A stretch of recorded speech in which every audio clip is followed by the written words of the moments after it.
Greetings, dear subscribers and casual listeners of my channel.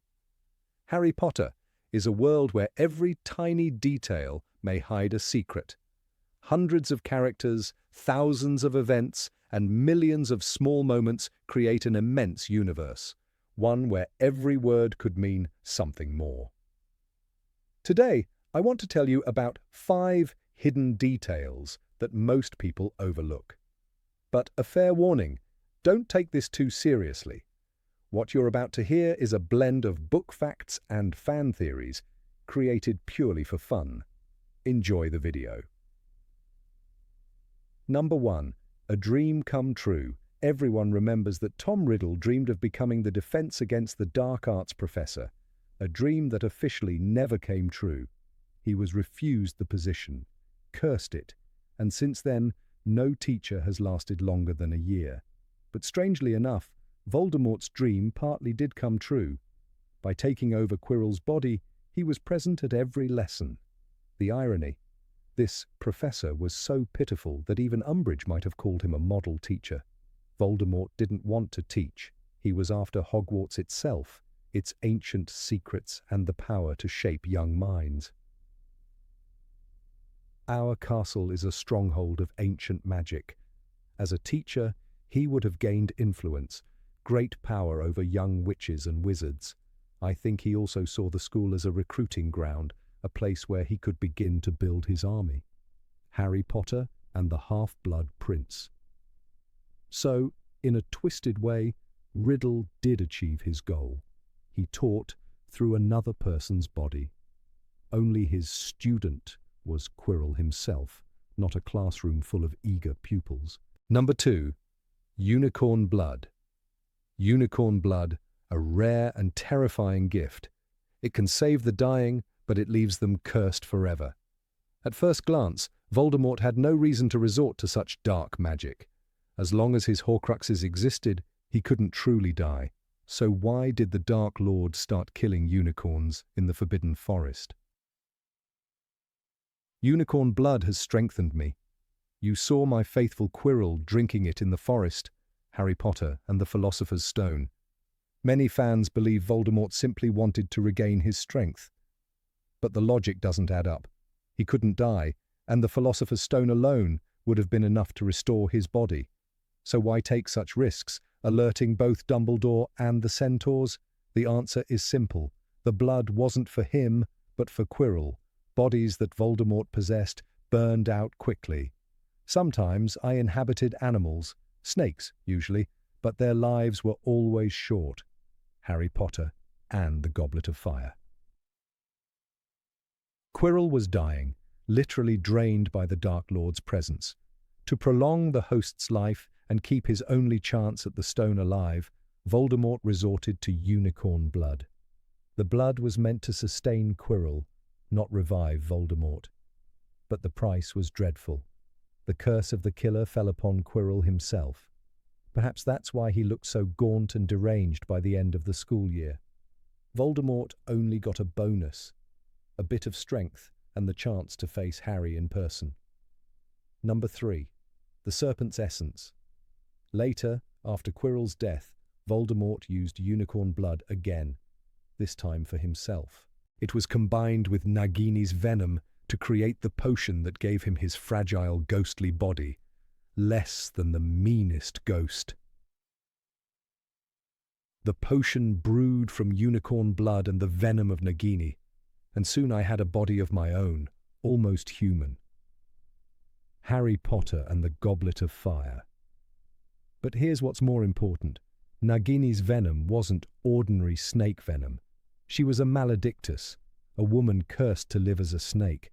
Her venom was magically unique, dangerously powerful. Even the healers at St. Mungo's couldn't stop its effects when it poisoned Mr. Weasley. Now imagine that venom becoming part of Voldemort's body. Isn't that where his serpent-like features came from? The skin, the eyes, the flat nose. Voldemort entered the room, his eyes not yet fully scarlet, his features waxy and pale, the pupils slit like those of a cat. Harry Potter and the Half-Blood Prince. Tom Riddle was once handsome. Even after creating the Horcruxes, he remained human-looking. Only after his resurrection, when his potion combined unicorn blood and maledictus venom, did he finally become a monster. So perhaps his serpentine appearance wasn't a product of dark magic, but rather a side effect of his own alchemical creation. Number 4. Redemption. Now let's talk about what Voldemort could never achieve: redemption. The books clearly state that murder tears the soul apart. Yet, in theory, it can be healed through true, sincere repentance. And is there any way to repair a soul? Yes, said Hermione, but it's excruciatingly painful. You have to feel remorse, real remorse. Harry Potter and the Deathly Hallows. And if anyone in this story truly went through that, it was Albus Dumbledore. He blamed himself all his life for the death of his sister Ariana, who was killed in the duel between him, Aberforth and Grindelwald. We never learned whose curse struck her, but everything points to Albus. He knew the agony of guilt, and perhaps he managed to heal his soul. It's no coincidence that Dumbledore is the only character who speaks openly about remorse, pain, and forgiveness. If you accept this interpretation, it becomes clear Voldemort couldn't save himself not because he didn't know how, but because he was incapable of repentance. Number 5. Cats feel everything. And now, let's talk about those who might see more than we do.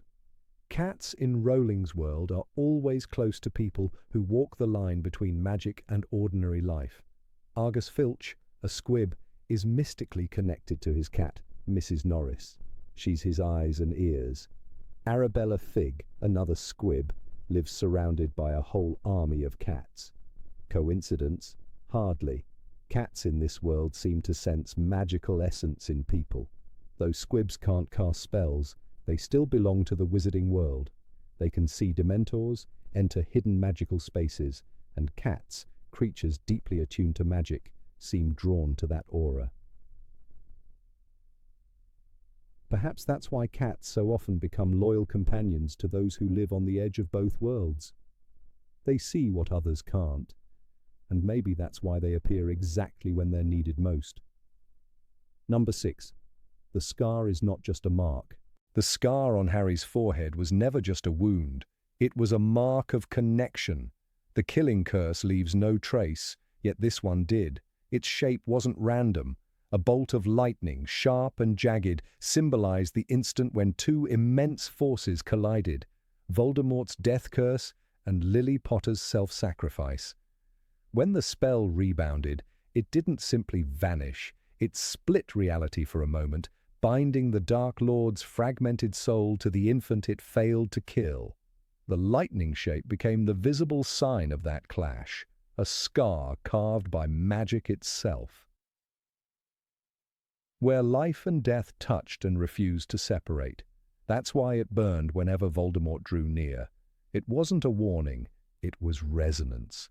Harry carried a piece of Voldemort's essence within him, a hidden echo that stirred when its source awakened. "He's back," Harry gasped after the dream in Goblet of Fire, clutching his scar as if struck. The pain was the reminder of what he carried, not just a connection, but power. That same force gave him the ability to speak Parseltongue, to sense emotion through anger and fear, even to glimpse thoughts not his own. The scar was never meant to mark survival. It marked transformation. In trying to kill him, Voldemort gave Harry the very link that would one day destroy him. Number 7. The Secret of the Mirror of Erist. The Mirror of Erist was more than a reflection of dreams. When Harry stood before it, he didn't see wishes. He saw his parents, clear and alive, smiling back at him. "They're here," he whispered, reaching out to touch them. But no one else saw the dead. Ron saw glory, Hermione saw success, even Dumbledore claimed to see socks. Only Harry witnessed a connection that crossed the boundary of life itself. It was as if the mirror recognized his loss and responded with something deeper than imagination. Perhaps it didn't show what people wanted most, but what they missed most, and for Harry, that was love that death had taken. Dumbledore removed the mirror soon after, warning that it gives neither knowledge nor truth. But his actions spoke louder than words. He didn't destroy it, he hid it. He understood the danger. The mirror didn't just tempt, it called. Years later, when Harry used the resurrection stone, the moment was eerily similar. His parents appeared again, translucent but warm, speaking words of comfort. The same connection, the same illusion of life. Maybe the stone and the mirror were born of the same magic, two sides of a single door that opens only for those who have known true loss. Number 8. Ghosts are not just souls. Ghosts in the wizarding world are not the souls of the dead, but the shadows of magic itself. They are echoes, fragments of consciousness left behind when a witch or wizard dies violently, their magic too strong to fade with the body. That's why Hogwarts, a place saturated with centuries of enchantment, is filled with them. The Bloody Baron, the Grey Lady, nearly headless Nick, all met tragic ends. Their stories linger because their emotions burned so deeply into the castle's magic that they became part of its walls. Moaning Myrtle is the best example. She haunts the girl's bathroom where she died, still able to splash water and slam doors. A true spirit couldn't do that.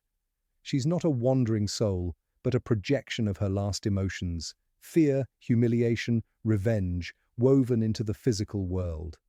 Hogwarts doesn't simply remember, it replays. Each ghost is a spell still running, a memory loop the castle refuses to erase. That's why they can touch, move, and speak, because they are made of the same ancient energy that powers the school itself. And then there's Argus Filch, a squib who sees them clearly while most muggles could not. It's not a gift of sight, it's sensitivity. Filch stands between two worlds, too human to use magic, too close to it to be blind. The ghosts are drawn to him because he, too, is a remnant of what magic leaves behind when it cannot fully take hold. In the end, the spirits of Hogwarts are not lost souls searching for peace. They are reminders that in the wizarding world, even death cannot undo what magic has already claimed. Number 9. Dumbledore's wand held more than power. The Elder Wand was never just a tool, it was a presence, a living force that carried centuries of ambition, betrayal, and blood. Dumbledore knew this better than anyone. "It took me too long to learn that power was my weakness," he once admitted to Harry. The wand didn't simply obey, it whispered. It fed on victory and demanded loyalty paid in death. Its past was soaked in it, from Antioch Peverell, killed in his sleep, to Grindelwald, whose defeat left a scar on Dumbledore's soul. Holding the wand meant carrying that legacy, whether one wanted it or not. As the years passed, Dumbledore changed. The twinkle in his eyes dimmed, his choices grew colder, more distant. He orchestrated Snape's actions with precision, planned his own death, and even manipulated Harry's path towards sacrifice. Many saw wisdom in his plans, but perhaps the Elder Wand shaped his thinking, drawing him closer to the same detachment that had ruined every master before him. It was the ultimate temptation, not lust for power, but the illusion of control. The wand made its wielder believe he could outsmart death itself. Dumbledore's final act on the astronomy tower was more than strategy, it was escape. He had realized that as long as he lived, the wand's curse would live through him. By letting Snape end his life, he severed that bond. "You are the better man, Severus," he said, and in that sentence lay his redemption. Death freed him from the wand's grip, just as Harry's mercy later broke its power entirely. The Elder Wand lost its hunger because, for the first time, it met a master who no longer desired to rule, but to rest. Number 10. Why Neville matters. Neville Longbottom was never meant to be ordinary. The prophecy could have chosen him as easily as it chose Harry. Both boys were born at the end of July. Both lost their parents to Voldemort's war. Yet fate tilted toward Harry because the Dark Lord made a choice. Dumbledore once said, "He chose the boy he thought most like himself." That moment sealed their bond. Voldemort didn't just attack a baby, he marked his equal. But magic has balance. The moment he set his eyes on Harry, another life shifted in shadow.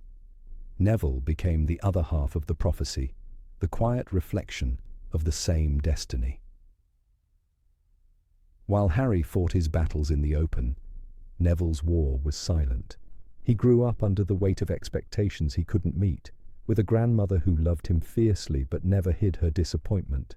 His parents, tortured into madness, lived as ghosts in St. Mungo's. Yet Neville never let bitterness take him. His courage grew quietly, fed not by glory, but by loss. When he stood up to his friends in the Gryffindor common room, Dumbledore honored him with 10 points, not for strength, but for heart. That was the first spark of the hero he would become. Years later, that spark became fire. In the final battle, with Hogwarts in ruins and Voldemort's army closing in, Neville faced the Dark Lord himself. "I'll join you when hell freezes over," he shouted before drawing the sword of Gryffindor from the sorting hat. That sword appeared only to those who truly embodied the spirit of the founder. At that moment, Neville proved he was as chosen as Harry. By slaying Nagini, he destroyed the final Horcrux, breaking the last chain that tied Voldemort to life. The prophecy had come full circle. 2 boys, 2 victories, 2 acts of defiance against death. Neville was never the spare hero. He was the balance that kept Harry human. While Harry carried fame, Neville carried faith. Both bore pain, but only one lived in silence. Perhaps that's why the prophecy never named names. It spoke of choices, not destinies. Voldemort fought one boy, but he was always battling 2 forces, the boy who lived and the boy who never gave up. And in the end, it took both of them to end the darkness once and for all. Number 11, the Phoenix and the Circle of Rebirth. Fawkes always appeared when the world around him was breaking. His first great moment came in the Chamber of Secrets, when Harry lay dying before the basilisk. The bird's tears healed his wounds, and his song filled the dark tunnels with light. "You must have shown me real loyalty down in the chamber," Dumbledore told Harry afterward. "Nothing but that could have called Fawkes to you." The Phoenix came not for power, but for devotion. He came when sacrifice was made, when someone proved willing to give everything for others. That same pattern followed Dumbledore himself. When he died on the astronomy tower, Fawkes cried out, a single note that echoed across the castle. It was not a battle cry. It was mourning and renewal at once. The bird didn't return after that, as if his purpose in the world had been fulfilled. His master's journey was over, his soul redeemed through confession and sacrifice. Fawkes vanished because his work, the cycle of sin and forgiveness, had reached its end. In that moment, Hogwarts itself seemed to hold its breath. But the Phoenix's spirit never truly left. The school rebuilt itself, students returned, and hope rose from ashes again and again. Every time Hogwarts faced destruction, it survived through the chamber, the war, the Battle of Hogwarts. Like Fawkes, it burned and was reborn. The connection runs deeper than loyalty to Dumbledore. Fawkes represents the heart of the castle, a living reminder that no darkness lasts forever. Even when death claims its victims, magic finds a way to renew life through courage and repentance. It's no coincidence that Dumbledore's wand was made of phoenix feather. The same essence that lived in Fawkes coursed through every spell cast for protection, love, and sacrifice. The bird symbolized the unbreakable truth of the wizarding world, that redemption is always possible. A phoenix does not fear the fire, it becomes it. So did Dumbledore, so did Harry, and so did Hogwarts itself, reborn each time through loss, light, and the quiet, eternal song of forks. Number 12. The dangerous harmony of the Deathly Hallows. Harry Potter was the only person in history to unite all three Deathly Hallows, and lived to tell about it.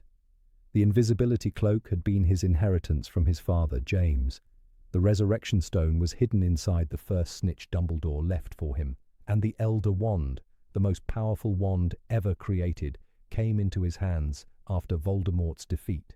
Yet, what makes Harry's story extraordinary is not the power he gained, but the way he received it. Each Hallow found him without blood, without murder, without ambition. They came to him not as trophies, but as gifts. The cloak had always been used for protection, never for deception or greed. It shielded Harry and his friends from Death Eaters, and even from death itself. The stone was touched only once, and not for resurrection, but for farewell. In the forest, before facing Voldemort, Harry turned it in his hand and saw his parents, Sirius and Lupin, walking beside him. "Stay close to me," he whispered, and they did, not as ghosts, but as courage made real. The Elder Wand, too, was never taken through killing. Voldemort used it to destroy, but it refused to serve him. When the duel ended, the wand chose Harry, the master who sought no mastery.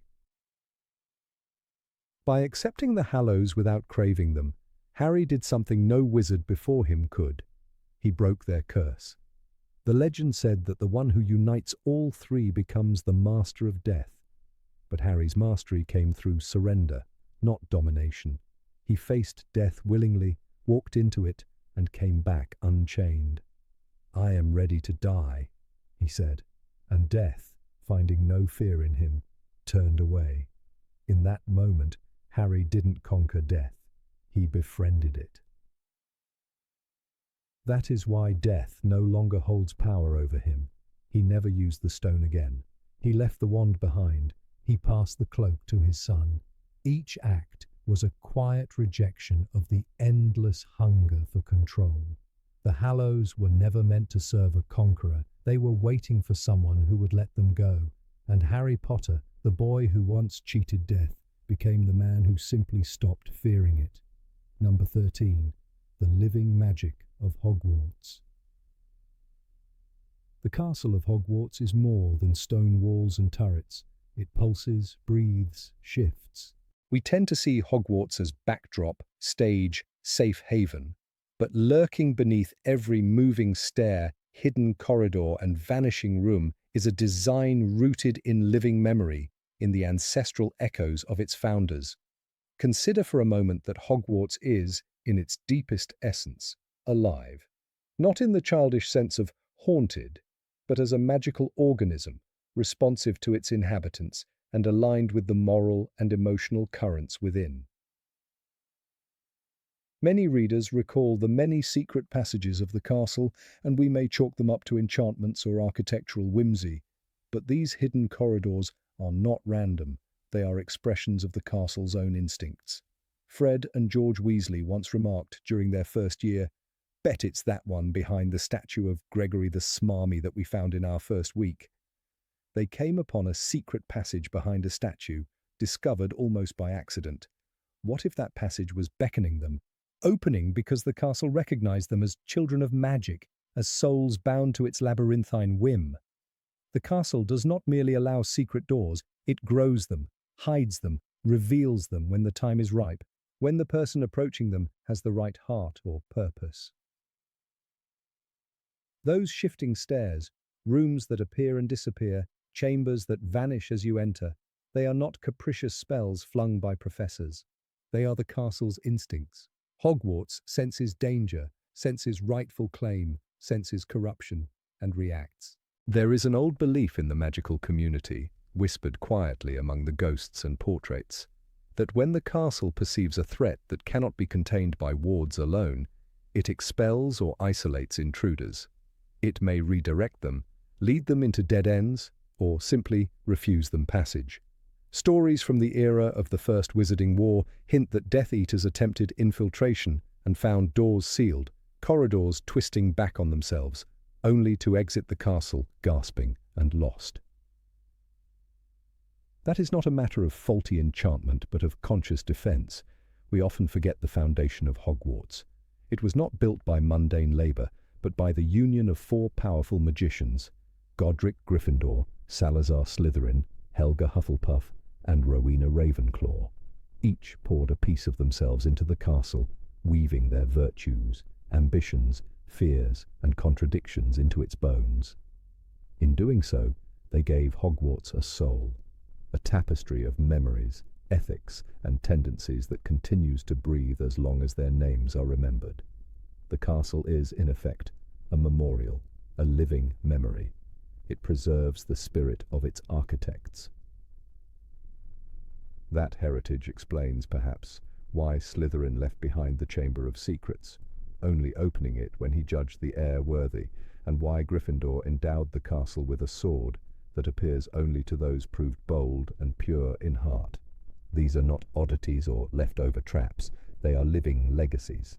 The chamber is not a static chamber, but a latent potential within Hogwarts, dormant until circumstances awaken it. The sword of Gryffindor does not merely hang in some wing. The castle calls it forth when a champion arises, as though the memory of Gryffindor stirs and grants its token. We might see Hogwarts as having warded compartments, parts tied more closely to one founder's memory. Some corridors may lean towards Slytherin's cunning and secrets, others toward Ravenclaw's hidden knowledge, others toward Hufflepuff's quiet loyalty.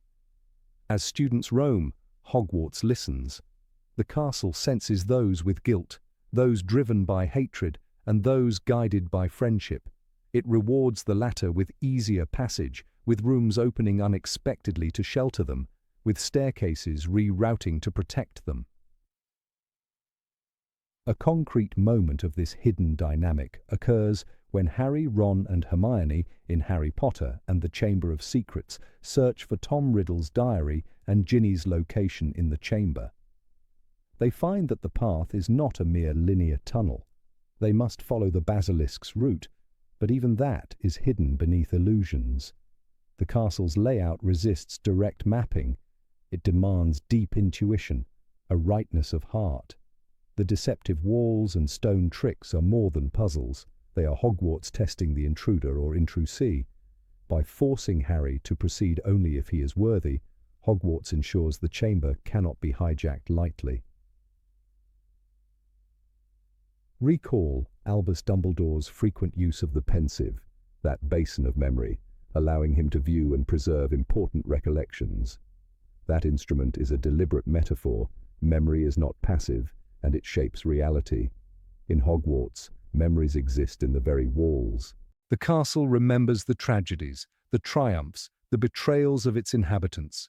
Each headmaster, each student leaves an imprint, some bright, some dark. The stone retains it, shifting subtly in resonance. Hogwarts is like a living brain.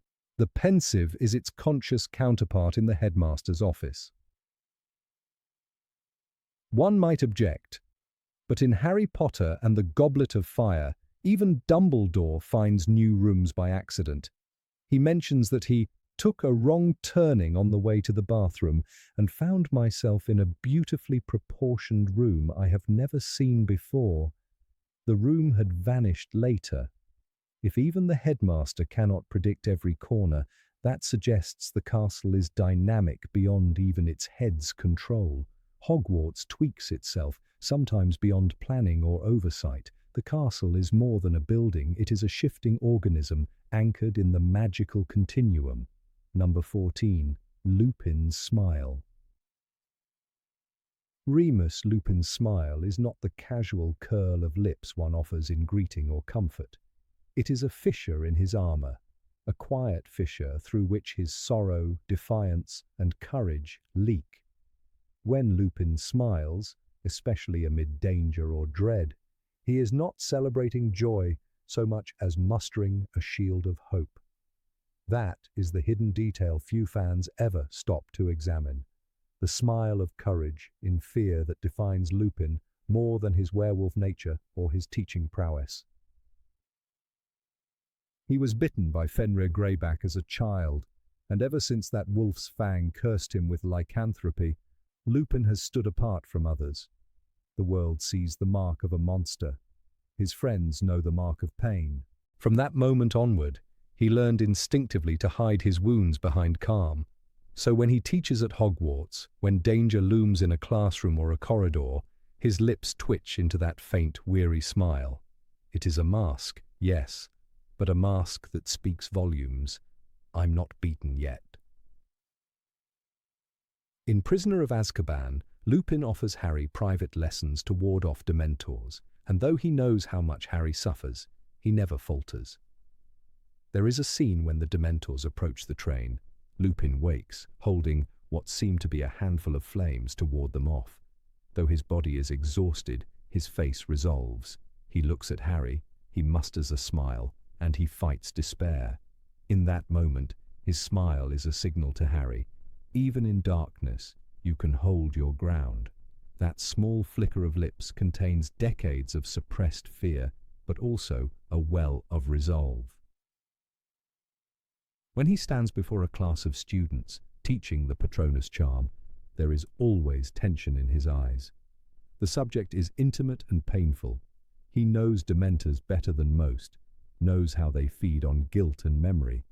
He smiles at a student who falters, subtly, almost mournfully. The smile says, "Try again, you can." He gives encouragement not from unconcern, but from compassion born of suffering. That smile hides the nights he has lain awake, counting pain in his bones, and yet he fosters hope. On more than one occasion, his smile appears precisely when fear might overwhelm him. During the Battle of the Department of Mysteries, when the Order fights Death Eaters and chaos reigns, Lupin glances at Harry, and although the immediate threat is deadly, those eyes soften. He allows the curve of lips that refuses despair. It's not joy, it's defiance.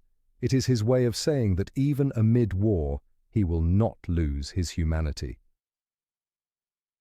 Recall the moment in Deathly Hallows when Tonks reveals she is pregnant. Lupin is torn. He believes his curse must not infect his child. He fears passing on the werewolf gene, fears the prejudice, fears the danger.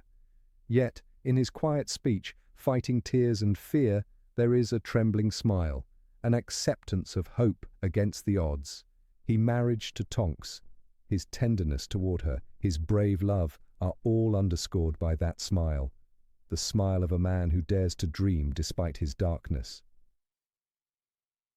He smiles when he returns to help Harry, Ron, Hermione at Grimmauld Place. Though guilt hunts him, guilt for leaving, for risking, for all that might come. When Harry chastises him for running from responsibility, Lupin's face falls into a thin, defeated line. And then he forces a smile, hard to see, tight-lipped. That is his signature, the smile of a courageous self-reproach. It reassures, it steadies, but it cannot erase regret. In the final confrontation at Hogwarts, Lupin fights alongside those he loves, knowing the odds are grim. When he sees Tonks, when he sees Teddy, when he hears battle around him, a faint smile flickers, not because victory is certain, but so that others might draw strength from him. It is the smile of a quiet hero, exhausted yet resolute. The lips curve, the eyes harden, even if his heart trembles. What is that smile doing in those moments? It is his signal to students, comrades, loved ones. I carry my burden, I will not let it crush me. It is a lesson in bravery more potent than any spell, that sometimes to defy fear is itself the bravest magic, that the soul can endure when masked by a calm front. Lupin's very role as defense professor is anchored in that paradox. He has known dark intimately, but by smiling in the face of it, he teaches that knowing darkness doesn't mean surrendering to it. The pattern recurs. In scenes of threat, in moments when he might falter, he allows that faint curve. Think back to the moment he confronts Sirius and Pettigrew at the Shrieking Shack. Lupin has forgotten his wolfsbane potion. He is vulnerable, Yet he steps to the front, his face pale, bitten by anxiety, but he gives a lean, brittle smile before engaging. That smile is a shield. It steadies himself. It warns others that this is not the moment to retreat. Or in Order of the Phoenix, when the Ministry enacts anti-werewolf legislation and Lupin is forced into secrecy and poverty, he still appears before Harry and the Order with composure, even an ironic lift at the corners of his mouth. In private, he laments how there are few employment opportunities for werewolves and how he depends on kindness.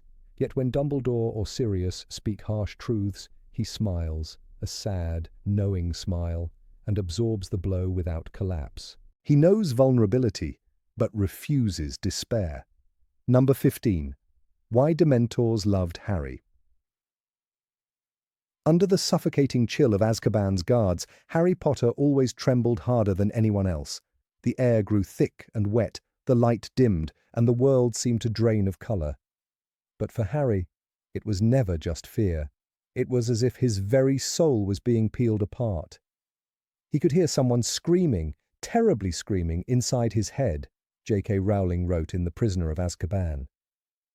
Everyone around him felt despair, but Harry heard his mother's last breath.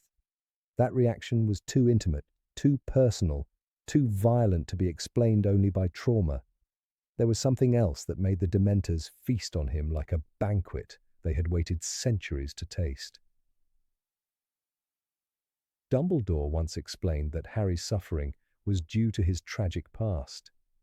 "You are not weak, Harry. It's just that you have more to fear," he said with his usual calmness. But this was not the whole truth. Many in the wizarding world had faced horrors.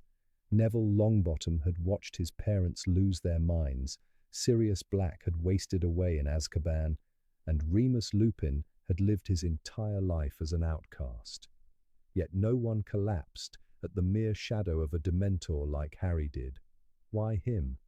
The answer hides in the very core of his being. Harry carried within himself a fragment of Voldemort's soul. That detail changes everything. The piece of Voldemort's soul inside Harry was not simply dormant, it was alive, whispering, pulsing, feeding off his emotions and fears. It was a parasitic shadow bound to his spirit. Dementors, as ancient entities of darkness, sense far more than human sorrow. They are drawn to what lies between life and death, to the echoes of mortality that hover at the border of existence. In Harry, they found both, the innocence of a human soul and the residue of something that had already died once and refused to stay gone. Rowling never stated it directly, but the clues are scattered throughout the text. In Order of the Phoenix, when Harry sees the Dementors again in Little Whinging, they come straight for him, ignoring Dudley, who was physically closer. It wasn't just that Harry was an easier target, it was that something inside him emitted a signal stronger than fear. It was a scent of death itself. To creatures born from despair, that fragment of Voldemort was like blood in the water. They were not repelled by his darkness, they were intoxicated by it. In the mythology of the wizarding world, Dementors are not simply monsters. They are remnants of a forgotten age, beings older than Azkaban, older than even the Ministry of Magic. As Dumbledore once told Fudge, they thrive wherever hope is lost. But hope is just the surface. Beneath it lies the true essence they consume, life force, memory, and fragments of the soul itself. Harry's connection to death made him the ultimate delicacy. His aura carried the echo of two existences, one his own, one belonging to the most powerful dark wizard in history. When Dementors approached, Harry felt the echo of that second soul stir. He didn't just hear his mother scream. He felt the pull of Voldemort's essence being recognized. The Dementors didn't attack him out of malice. They reached toward him like moths to a flame. They sensed what Dumbledore later described as the connection, neither fully living nor dead. To them, Harry was a paradox, a living vessel containing a piece of what they craved most, pure, detached death. Their desire for him wasn't hatred, it was hunger. Consider the moment on the Hogwarts Express when the first Dementor boarded the train. The temperature dropped, frost spread over the windows, and the world fell silent. A hand protruded from the cloak, glistening, greyish, slimy-looking, and long as a dead thing's, Rowling described. The creature reached toward Harry, bypassing everyone else in the compartment. Hermione screamed, Ron froze, but Harry blacked out. He didn't just faint, he collapsed into unconsciousness, while hearing the last words of his parents. That reaction mirrors the effect of the Dementor's kiss, only without the physical act. The Dementor recognized him as something more than human prey. It reached instinctively for the darker presence inside him. The irony is that this curse also became his power. Because he could sense darkness so acutely, he learned to resist it. The Patronus charm, taught to him by Remus Lupin, is not simply light, it is willpower made visible. You can't feel happy, but you must remember happiness, Lupin had told him. Harry's ability to summon the Patronus became legendary because it was born not of ignorance of pain, but of constant confrontation with it.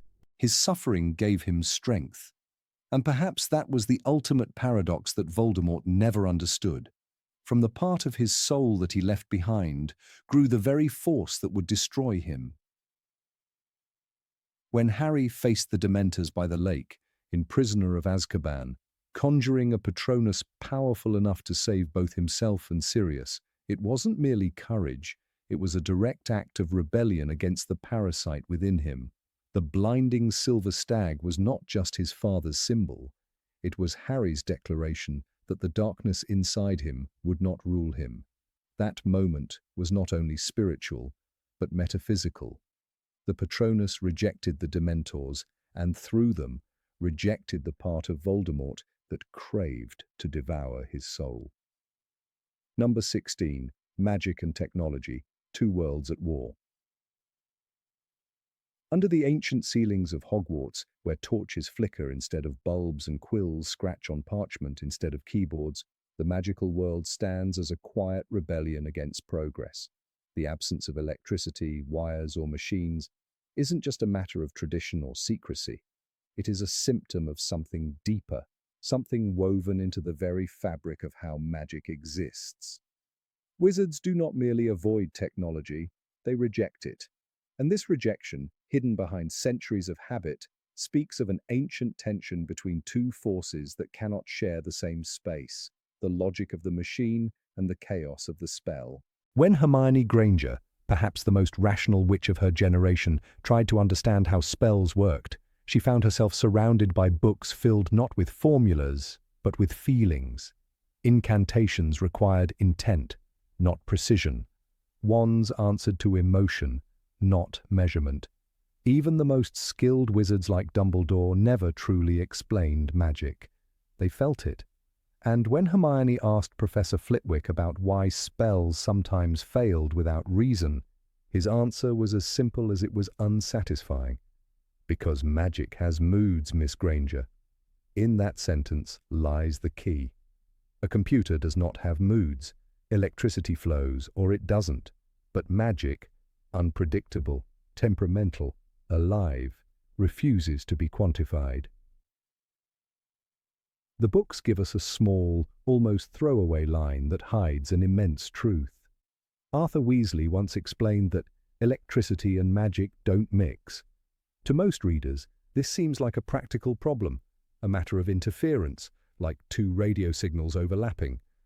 But what if it's not interference at all? What if magic rejects technology on a fundamental level, because technology is built on rules, and magic exists only where rules collapse? Every electrical circuit depends on predictability. Every spell depends on faith. To cast a Patronus, Harry had to summon joy, not equations. He did not calculate light, he believed in it. When Harry entered the Muggle world, he felt a certain disconnection that went beyond culture. In Order of the Phoenix, when he returned to Privet Drive, the television flickered and broke whenever he grew angry. His emotions distorted the machine. This wasn't just uncontrolled power. It was a collision of systems. Electricity obeys conductors. Magic obeys will. One flows through copper, the other flows through the soul. When a wizard stands near a device that relies on logic, that logic falters, as if the universe refuses to process two languages at once. Hogwarts itself stands as a monument to this division. It is not connected by roads, not seen on maps, not recorded by satellites. Its existence depends on secrecy, yes, but also on isolation from logic's reach. The castle walls hold enchantments that defy measurement.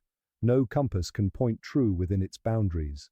When Hermione tried to use arithmancy to calculate the power of certain charms, she often found her results inconsistent. It was as if numbers refused to remain stable in the presence of living magic. Even science, in its purest form, surrendered. And yet, there was a time when magic and invention brushed shoulders, when Nicholas Flamel sought the Philosopher's Stone. Flamel was not merely a wizard, he was an alchemist, and alchemy stood at the crossroads of faith and formula. He tried to find the divine through calculation, to capture immortality through matter, but even he, after centuries, chose to destroy the stone. He realized that the attempt to pin down eternity with chemistry was doomed. The stone itself symbolized the last handshake between science and sorcery, and its destruction marked their final separation. Consider also the curious case of the time turner. It is one of the few magical objects that behaves with mechanical precision, yet even it is fragile. A simple mistake could shatter the timeline. The Ministry of Magic kept them under lock and key, fearing what would happen if logic tried to tame time.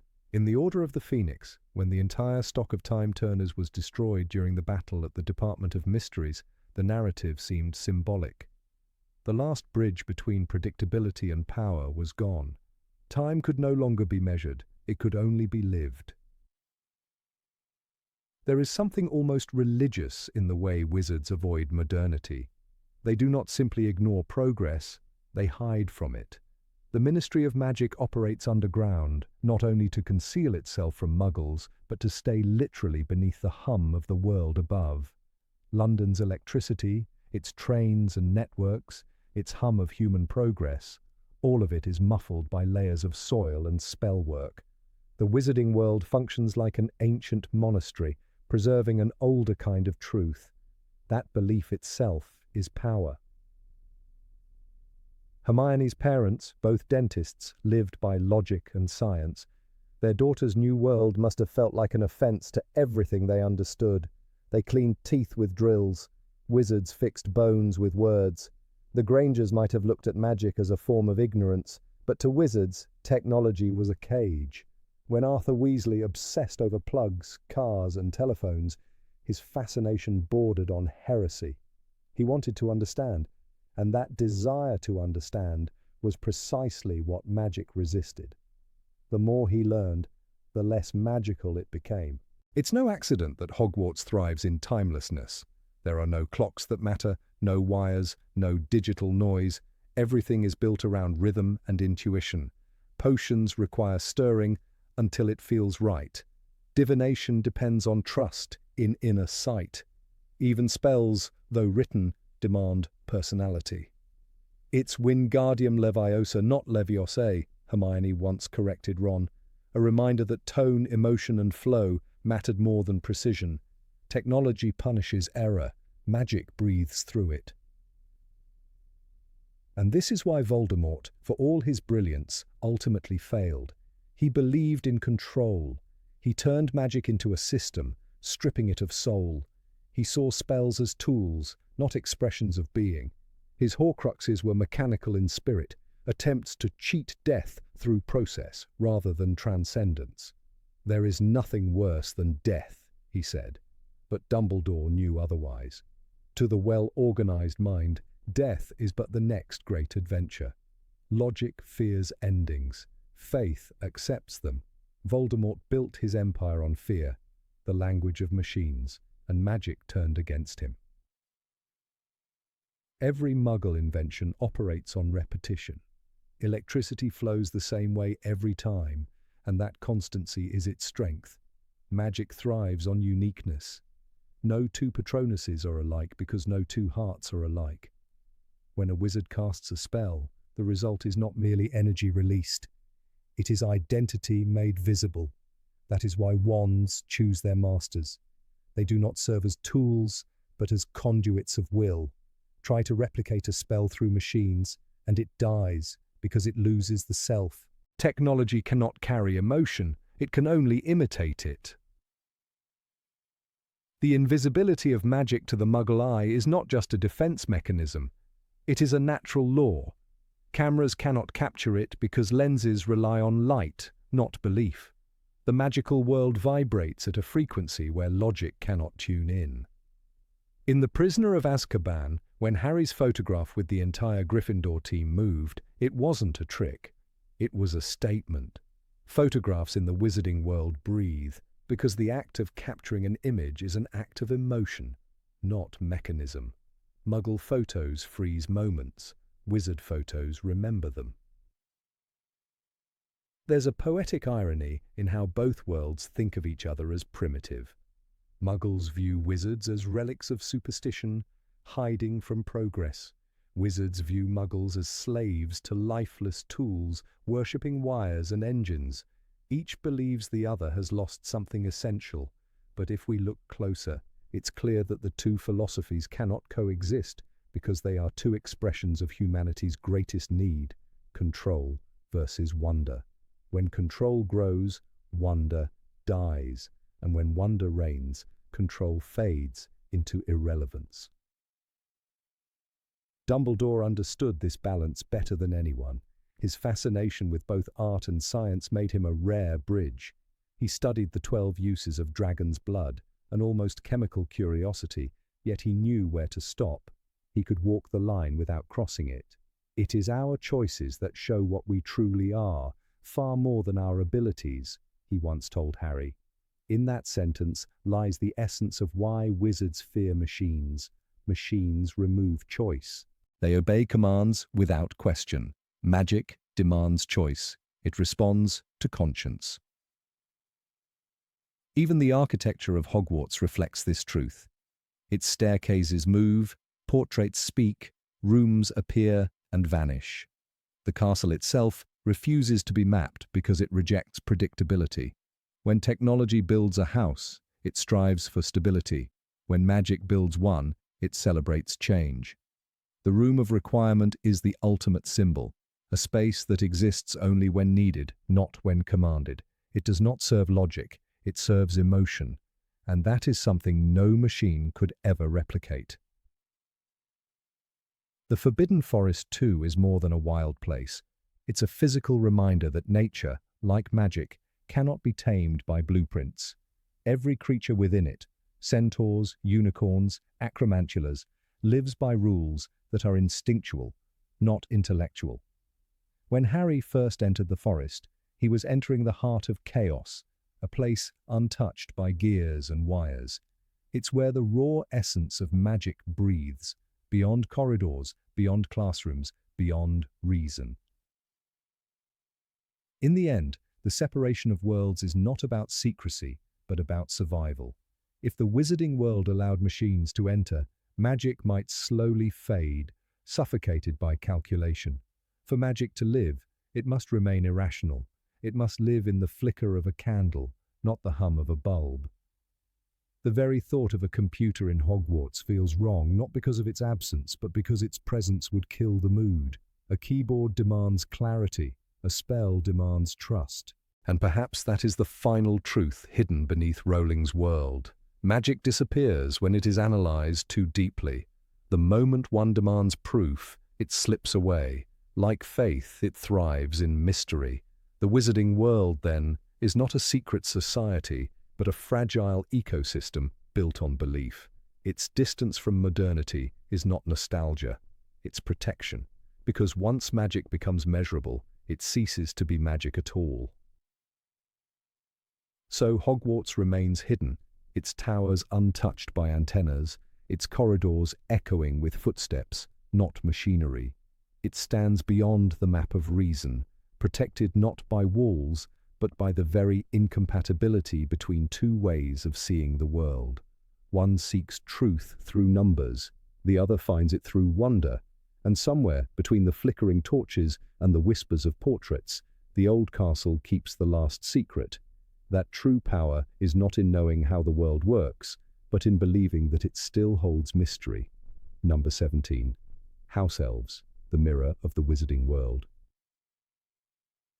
The gleaming halls of Hogwarts, the grand manors of pureblood families, the hidden kitchens behind hearths, everywhere in the wizarding world, dwell creatures so quietly woven into the fabric of daily life that few pause to consider what they reveal about magic itself.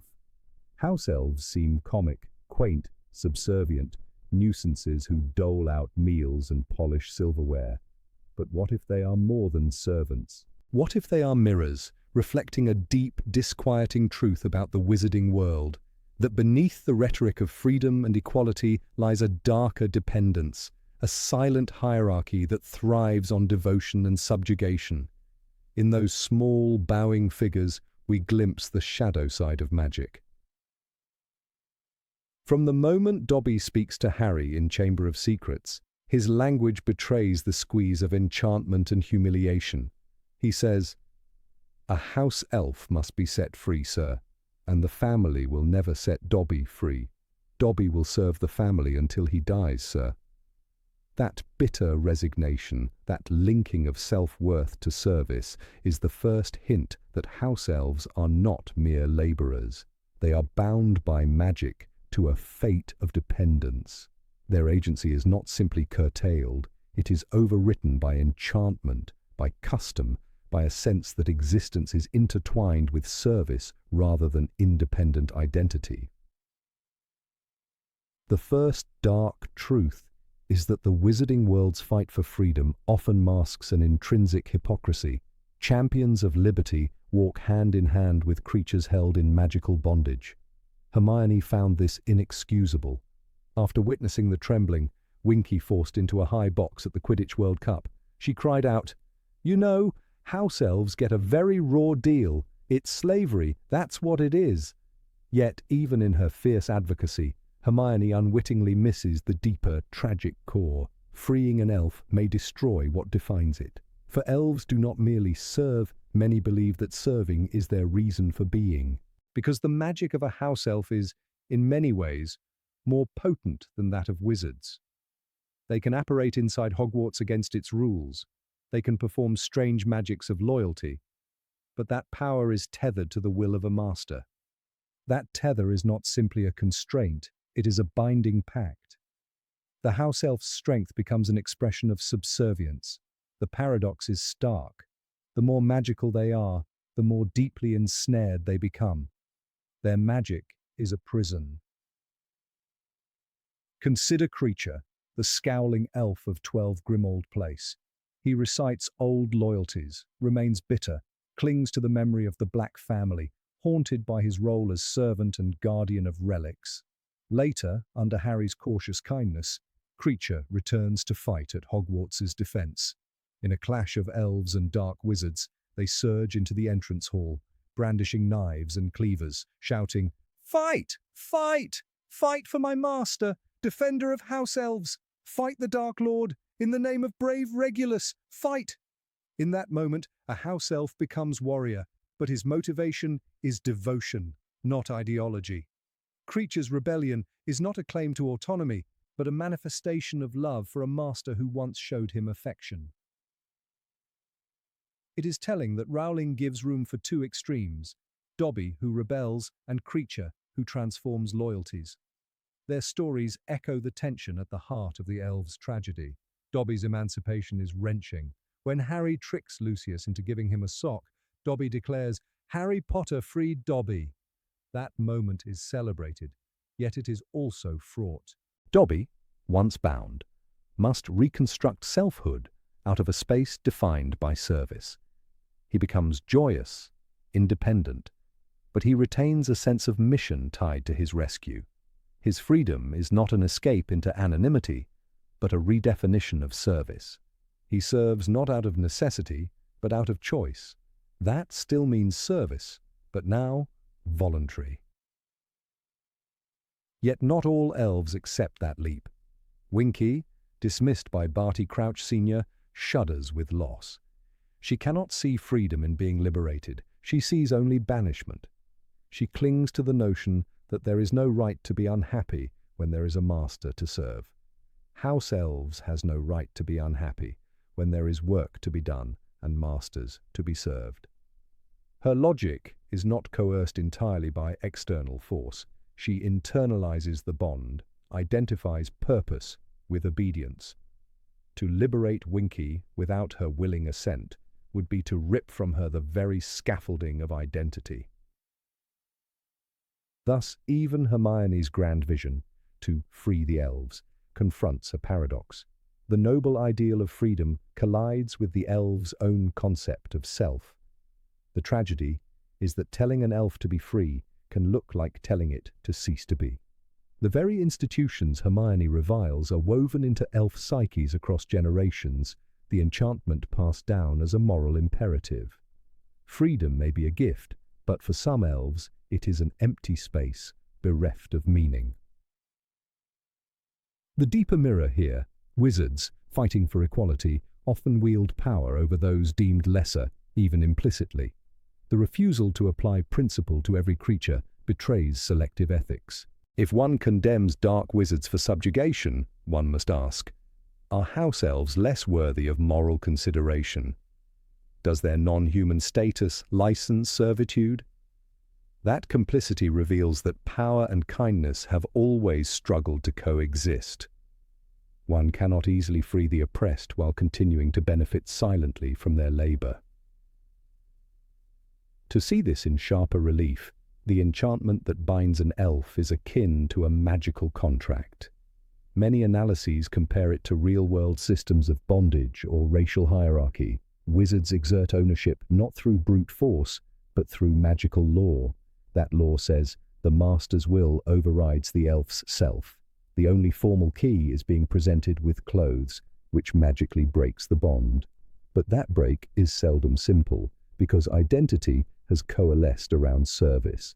As one scholarly study argues, the magical contract makes the difference. It is not simply social, but a binding structure deeply embedded in the magic itself. This is not simply cruelty, it is dependency. The elves become enmeshed with the emotional worlds of their masters. If a master is loving, the elf will pour devotion. If the master is neglectful, the elf will twist inwards, simmering with resentment. Freely to love would demand a self apart from the master, but most elves do not conceive of that possibility. Creature's arc is tragic because his loyalty is not blind. He is haunted by guilt, by betrayal, by the memory of Regulus Black setting him free from a certain doom, but expecting him to serve nonetheless. Creature's conversion to Harry's cause seems a reluctant act. Love offered, not demanded. Yet even then, he cries, "Defender of house elves," framing his fight in the language of service. He doesn't fight for elf autonomy, but for his chosen master's ideal. His rebellion stays within the paradigm of loyalty rather than inversion of hierarchy. Dobby, by contrast, exemplifies what might be called freedom within service.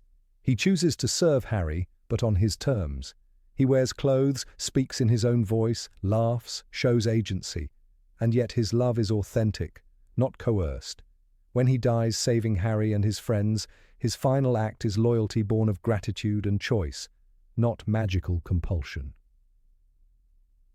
Their stories show a paradox. You cannot simply remove the chains without asking what replaces them. For elves like Winky, the chain is identity. For Dobby, the chain was rejected. For Creature, it was reinterpreted. The hidden detail, the one about which few speak, is that house elves do not only serve because they must, they serve because, in their worldview, they ought to. That moral conviction is the deepest magic. When Hermione, rallying her society for the promotion of elfish welfare, urges that magic is not might, she frames service as moral, not mechanical. Yet she underestimates the weight of enchantment. The ideology of liberty is beautiful, but cannot fully uproot centuries of magical dependency overnight. Some elves would be liberated, but what then?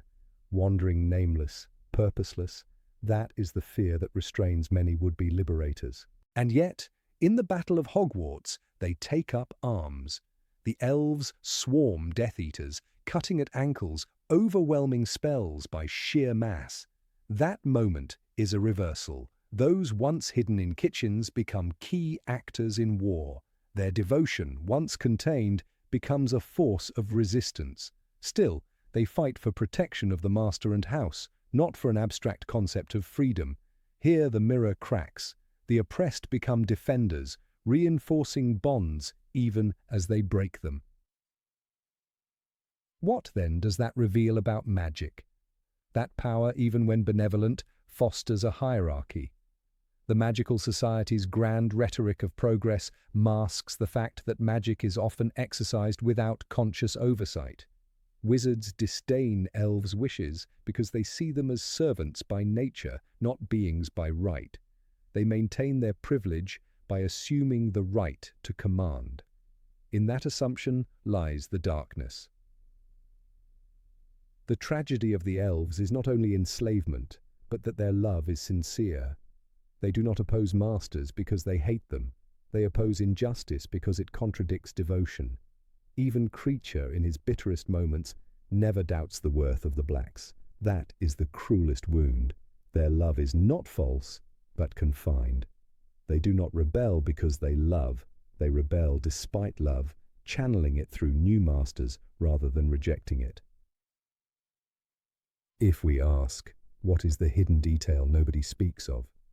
It is that the house elf is not simply victim, but symbol. A mirror to wizarding society's greatest hypocrisy, that one may speak for equality, yet live by enchantment.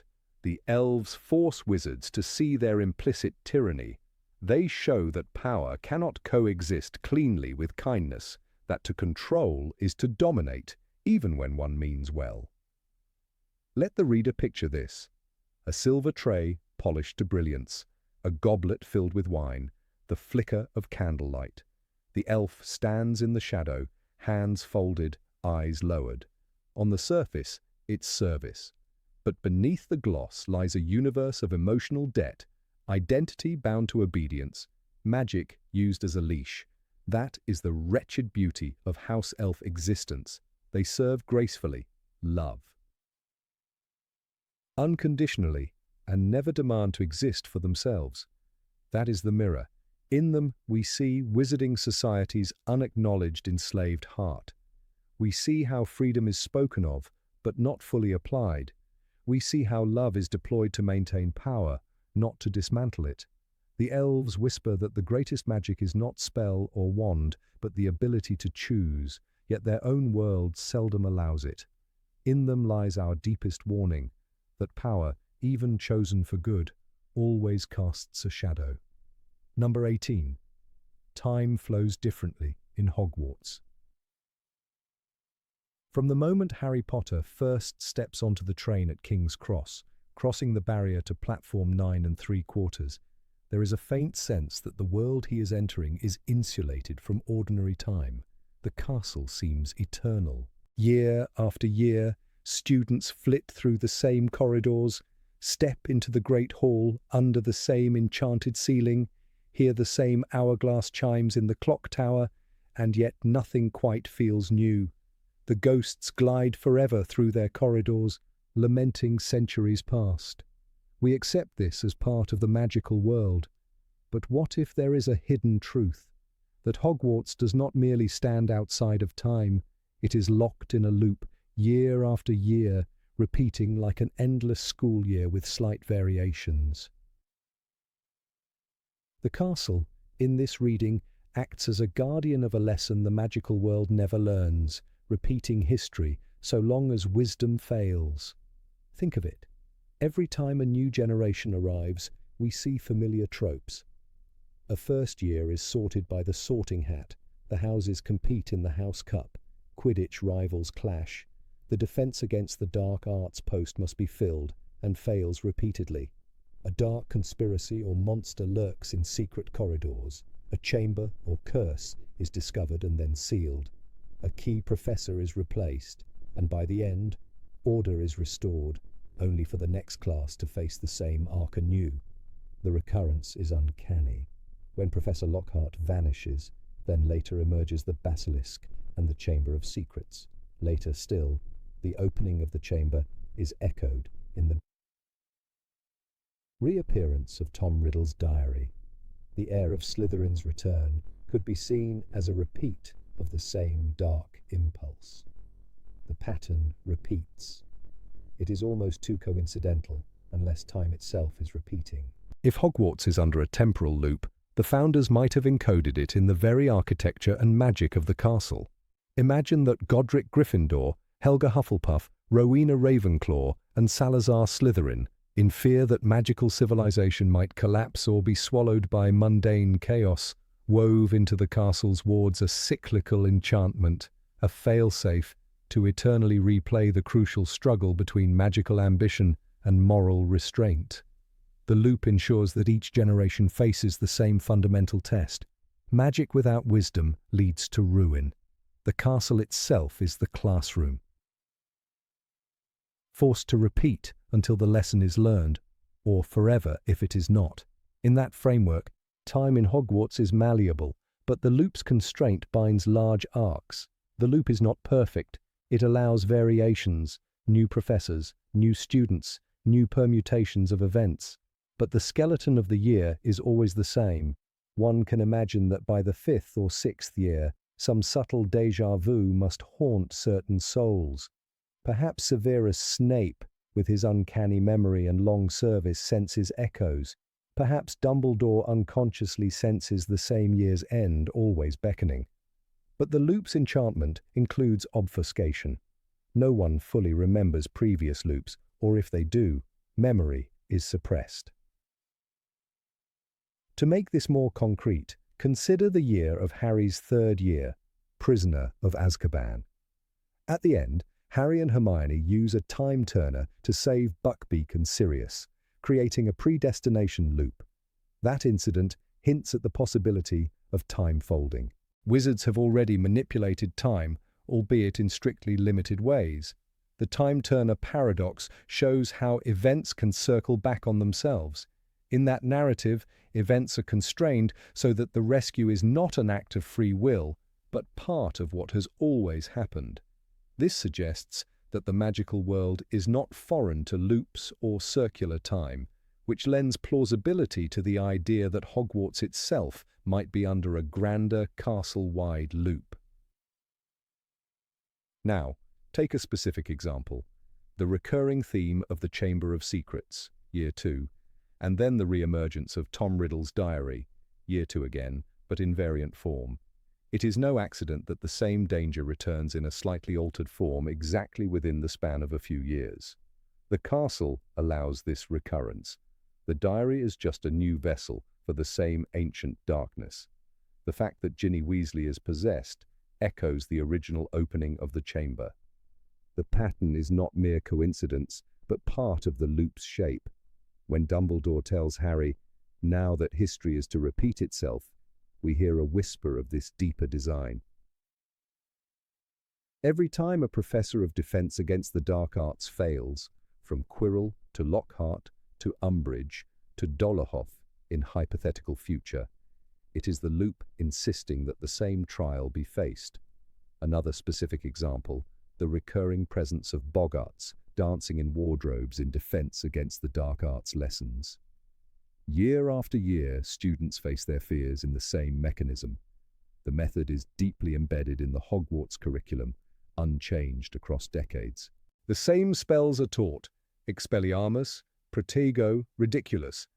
The same ghosts wander: Nearly Headless Nick, the Grey Lady, the Bloody Baron. The same magical protections endure unaltered. The sameness is uncanny. This sameness is natural if time is static, but if we accept a temporal loop, it is expected. The castle recycles lessons and threats to force growth. Consider also the recurrence of attacks on students or the school. The Chamber of Secrets opens in Harry's second year. In later years, other kinds of attacks, giant spiders, Death Eaters, curses, infiltration, always threaten. Why must Hogwarts always be under assault? Because the loop enforces conflict. Without struggle, the loop would stagnate. The danger is the engine forcing renewal of choices. The magical world must confront its darkest impulses anew each cycle, unless someone eventually learns and breaks the loop. The founders must have intended it this way, maybe as a failsafe against complacency or decay. We can imagine that certain elements gradually shift. The identity of the villain changes, the professor changes, the nature of the threat changes, but the structure is rigid. For instance, in one loop, the defense professor might be Snape. In another loop, Umbridge. In yet another, Moody, or his imposter. In one iteration, the threat is the chamber. In the next, Horcrux shards. In another, a secret cult. But the underlying narrative arc repeats. Only small mosaic tiles shift in placement. The grand picture is the same. If Hogwarts is in a temporal trap, that also helps explain how the castle itself seems immutable. It never decays significantly. It never succumbs to old age. The towers do not crumble.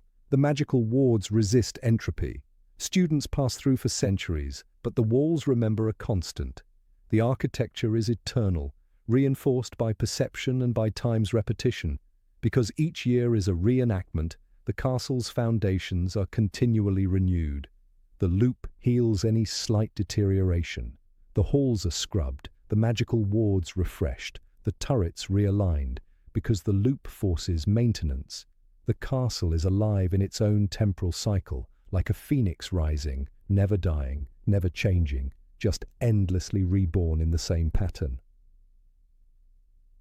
Within this cycle, characters who have long lives or magical longevity might carry dim echoes of previous loops. Think of Nicholas Flamel, who lives for centuries. Perhaps he senses echoes beyond his conscious memory.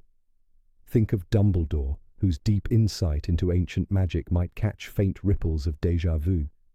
Think of the ghosts, who by nature are temporal echoes.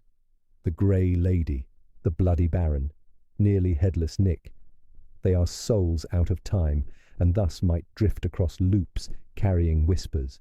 They might remember fragments no mortal would. That could explain why the ghosts are so brooding and melancholic. They sense more than they let on.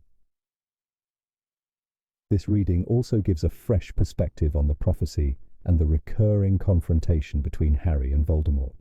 Perhaps in previous loops, others tried and failed to destroy Voldemort. Perhaps Harry's struggle is not a one-off, but the loop's mechanism. The castle demands a hero each cycle. The prophecy is partly self-fulfilling in a looped time. The confrontation recurs. The fact that Voldemort must rise and fall each time reinforces that magical power without moral growth will always swing back. It is the castle's lesson. Each generation must face the same conflict until the right moral choice is made.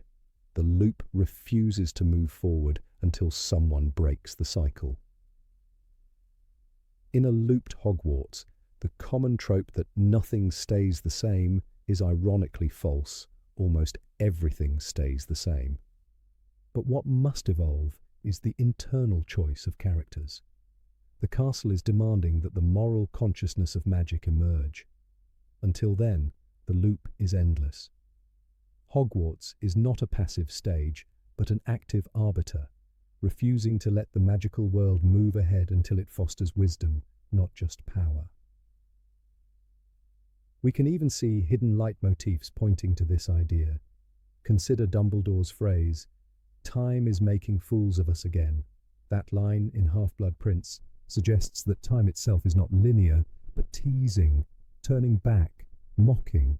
The phrase resonates if time is looped. While not precisely about the castle, it shows Rowling is comfortable invoking non-standard time. The magical world already flirts with non-linearity, as with the Time Turner, with the mirror of Erist revealing temporally ambiguous longing, with the Hallows bridging life and death. So a grand temporal enchantment in Hogwarts is not wildly out of place. Let me give a more precise, concrete, hypothetical recounting from the loop. Imagine a previous cycle. A student named Helena Ravenwood enters as first year. In her second year, she overhears legends of a secret chamber beneath the school, just as Harry does. She warns the staff, but no one believes her. The chamber opens. A basilisk stalks the corridors. Helena and a friend close the chamber. In her fourth year, Helena's friend tries to use a diary-like object to revive an old student's spirit. It fails catastrophically and nearly destroys part of the castle. Helena intervenes. In her sixth year, she nearly confronts a dark mage, but fails to fully exorcise him. Then she leaves, the school resets, and years later, the loop begins again. When Harry appears, Helena's spirit lingers as a ghost, never quite able to rest, sensing echoes of her previous life. The ghosts of Hogwarts are perhaps souls stuck across loops. This hypothetical shows how the cycle plays out in microcosm.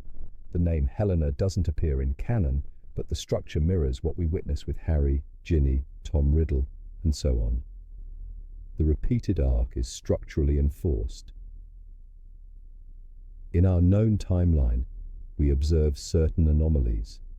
Some things feel too coincidental, that Harry's parents died on Halloween, and that the Dark Lord returns on or near that date, that the Sorcerer's Stone is hidden in the school in year 1, then that Voldemort returns in year 4, that the chamber opens in year 2, and again in year 6, via a Horcrux.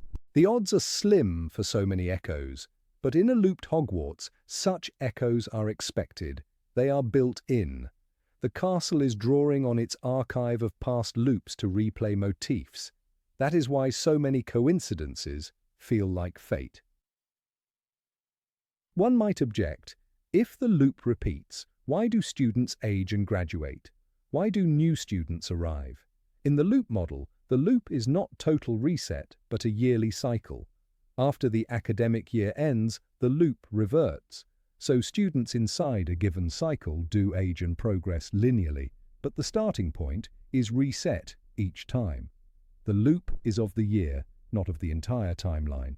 So each academic cycle is a fresh play, but over centuries, the same pattern plays out.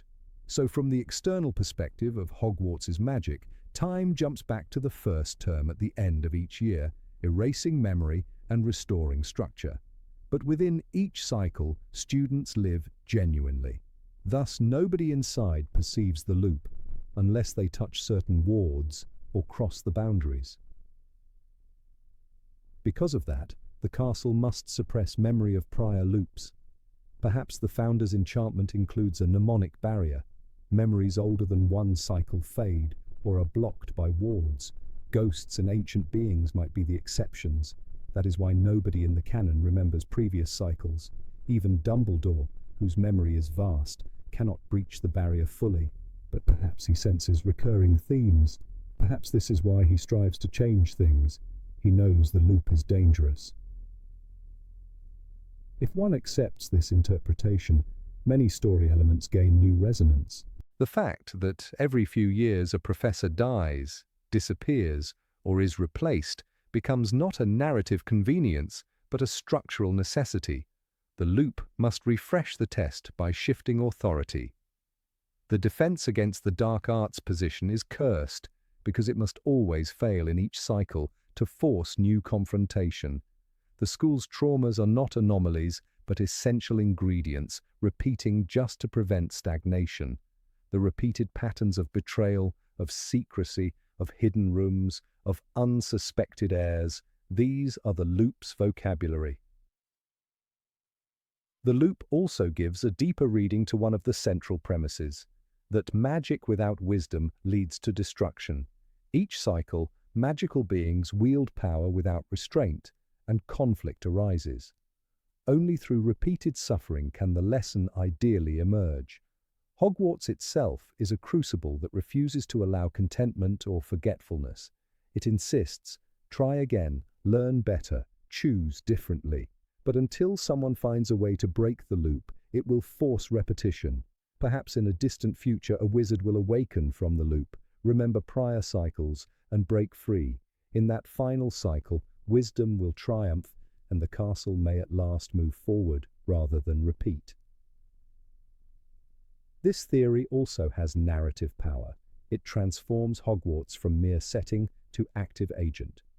The castle is not passive scenery, it is a temporal engine imposing structure, resisting entropy, enforcing mnemonic amnesia, and recycling conflict. The story of Harry Potter becomes not just a struggle of good versus evil, but a repeated drama of choice, replayed until the magical world matures enough to transcend it. The loop is the meta-villain, more subtle than Voldemort, more enduring, and harder to overthrow, since its architecture is woven into the castle itself. We must also consider the emotional consequences. If the loop continues unbroken for centuries, countless lives repeat, countless sacrifices recur. The weight of unseen repetition is tragic. The ghosts are those who carry shards of memory across loops, trapped in eternal liminality. They wander the halls, whispering regrets. They are the loop's witnesses.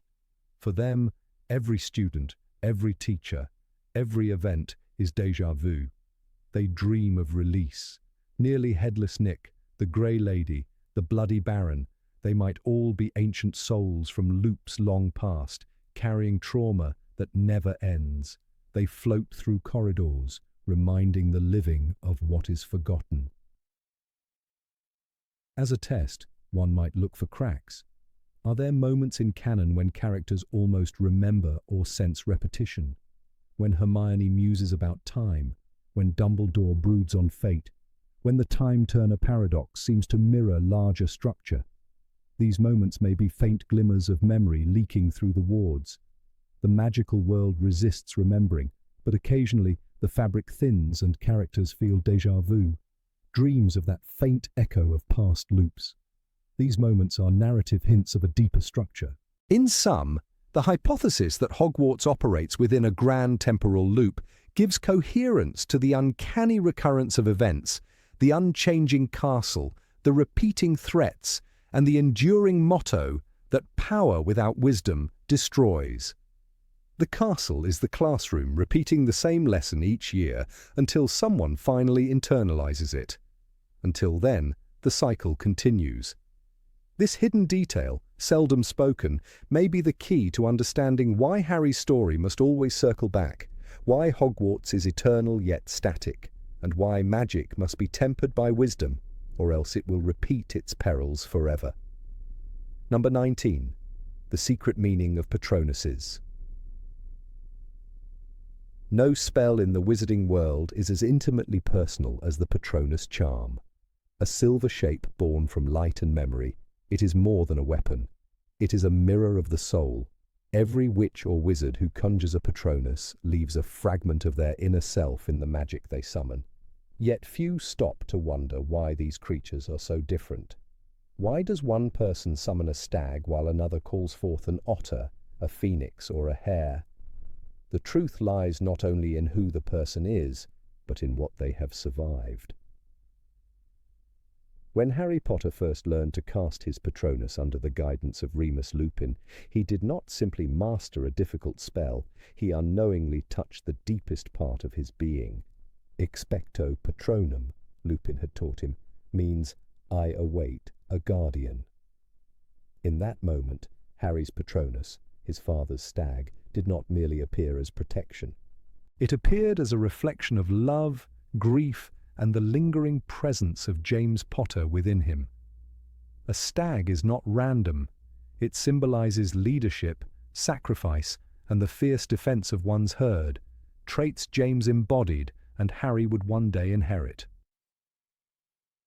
The stag that bounded from Harry's wand was an echo of his father's animagus form, but also a declaration of Harry's unspoken wish, to not be alone. The Patronus, unlike other spells, demands not intellect, but emotion. It cannot be faked, forced, or imitated. One must feel joy so pure it pierces through fear, yet that very purity makes it fragile. When a person's inner world changes, When love dies or innocence is lost, the Patronus can change shape. It evolves with the soul. J.K. Rowling herself revealed that the Patronus often mutates when the caster has undergone a period of extreme emotional upheaval. This truth is written quietly between the lines of the story, most poignantly in the love and loss of Nymphadora Tonks. At first, her Patronus was a playful jackrabbit, a reflection of her humor and vitality. But when she fell in love with Remus Lupin, a man haunted by his curse and his guilt, her Patronus transformed into a wolf. The change was not whimsical, it was sacrificial. Her soul had reshaped itself around love that demanded courage and pain. Tonks's transformation shows that a Patronus does not simply show who we are, but who we love and what we have accepted. It mirrors the direction of the heart. Her wolf was not a symbol of Lupin himself, but of her willingness to embrace his darkness. Love, in its truest form, rewrites the soul, and the Patronus records the rewrite. This is not the light-hearted kind of love that charms or flatters. It is love that bleeds. When Tonks's Patronus changed, it was a quiet act of devotion, a statement that her essence now included his burden. Severus Snape's Patronus, perhaps the most haunting of all, completes this idea. When Dumbledore saw the silver doe emerge from Snape's wand, he was not just surprised, he was moved. "Lily?" he asked, his voice barely a whisper. That single moment revealed more than all of Snape's years of double life. The doe was Lily's Patronus, and its survival within Snape's soul long after her death proved that the charm can be a vessel for eternal love. Unlike Tonks, Snape did not change his Patronus during life. It was fixed in grief, frozen in the moment he lost her. His Patronus never evolved because Snape himself never did. His love became his prison, and the doe remained a ghost of what could never be healed. In Snape's case, the Patronus served not as protection, but as confession. It was his unspoken truth, his heart laid bare before Dumbledore. The very fact that he could conjure a Patronus at all is a paradox. One would think that his soul, stained by regret and dark deeds, could not summon pure light. But his light was rooted not in happiness, but in remembrance. The Patronus, after all, is not born only from joy. It can also rise from love that transcends despair. It is the proof that even in the darkest soul there can live a fragment of something unbroken. The Patronus, then, is not static because the human spirit is not static. When Harry faced the Dementors at the lake, believing his father had appeared to save him, he later realized the truth. It was his own Patronus. That scene from The Prisoner of Azkaban encapsulates the essence of the spell. "I knew I could do it this time," Harry said, "because I'd already seen me do it." But beneath that paradox lies something more profound. The Patronus is an act of faith in oneself. It appears when one truly believes in their own light, even when the world has none left. This connection between belief and manifestation explains why some witches and wizards lose their Patronus entirely. When despair corrodes faith, the light vanishes. Rowling once wrote that certain characters, such as Merope Gaunt or even Voldemort himself, could never cast a Patronus, not because they lacked magical strength, but because they lacked hope. A Patronus is not summoned from the mind, but from the conviction that happiness is still possible. When that belief dies, so does the light. This fragile balance between hope and despair can also be seen in Remus Lupin's Wolf Patronus.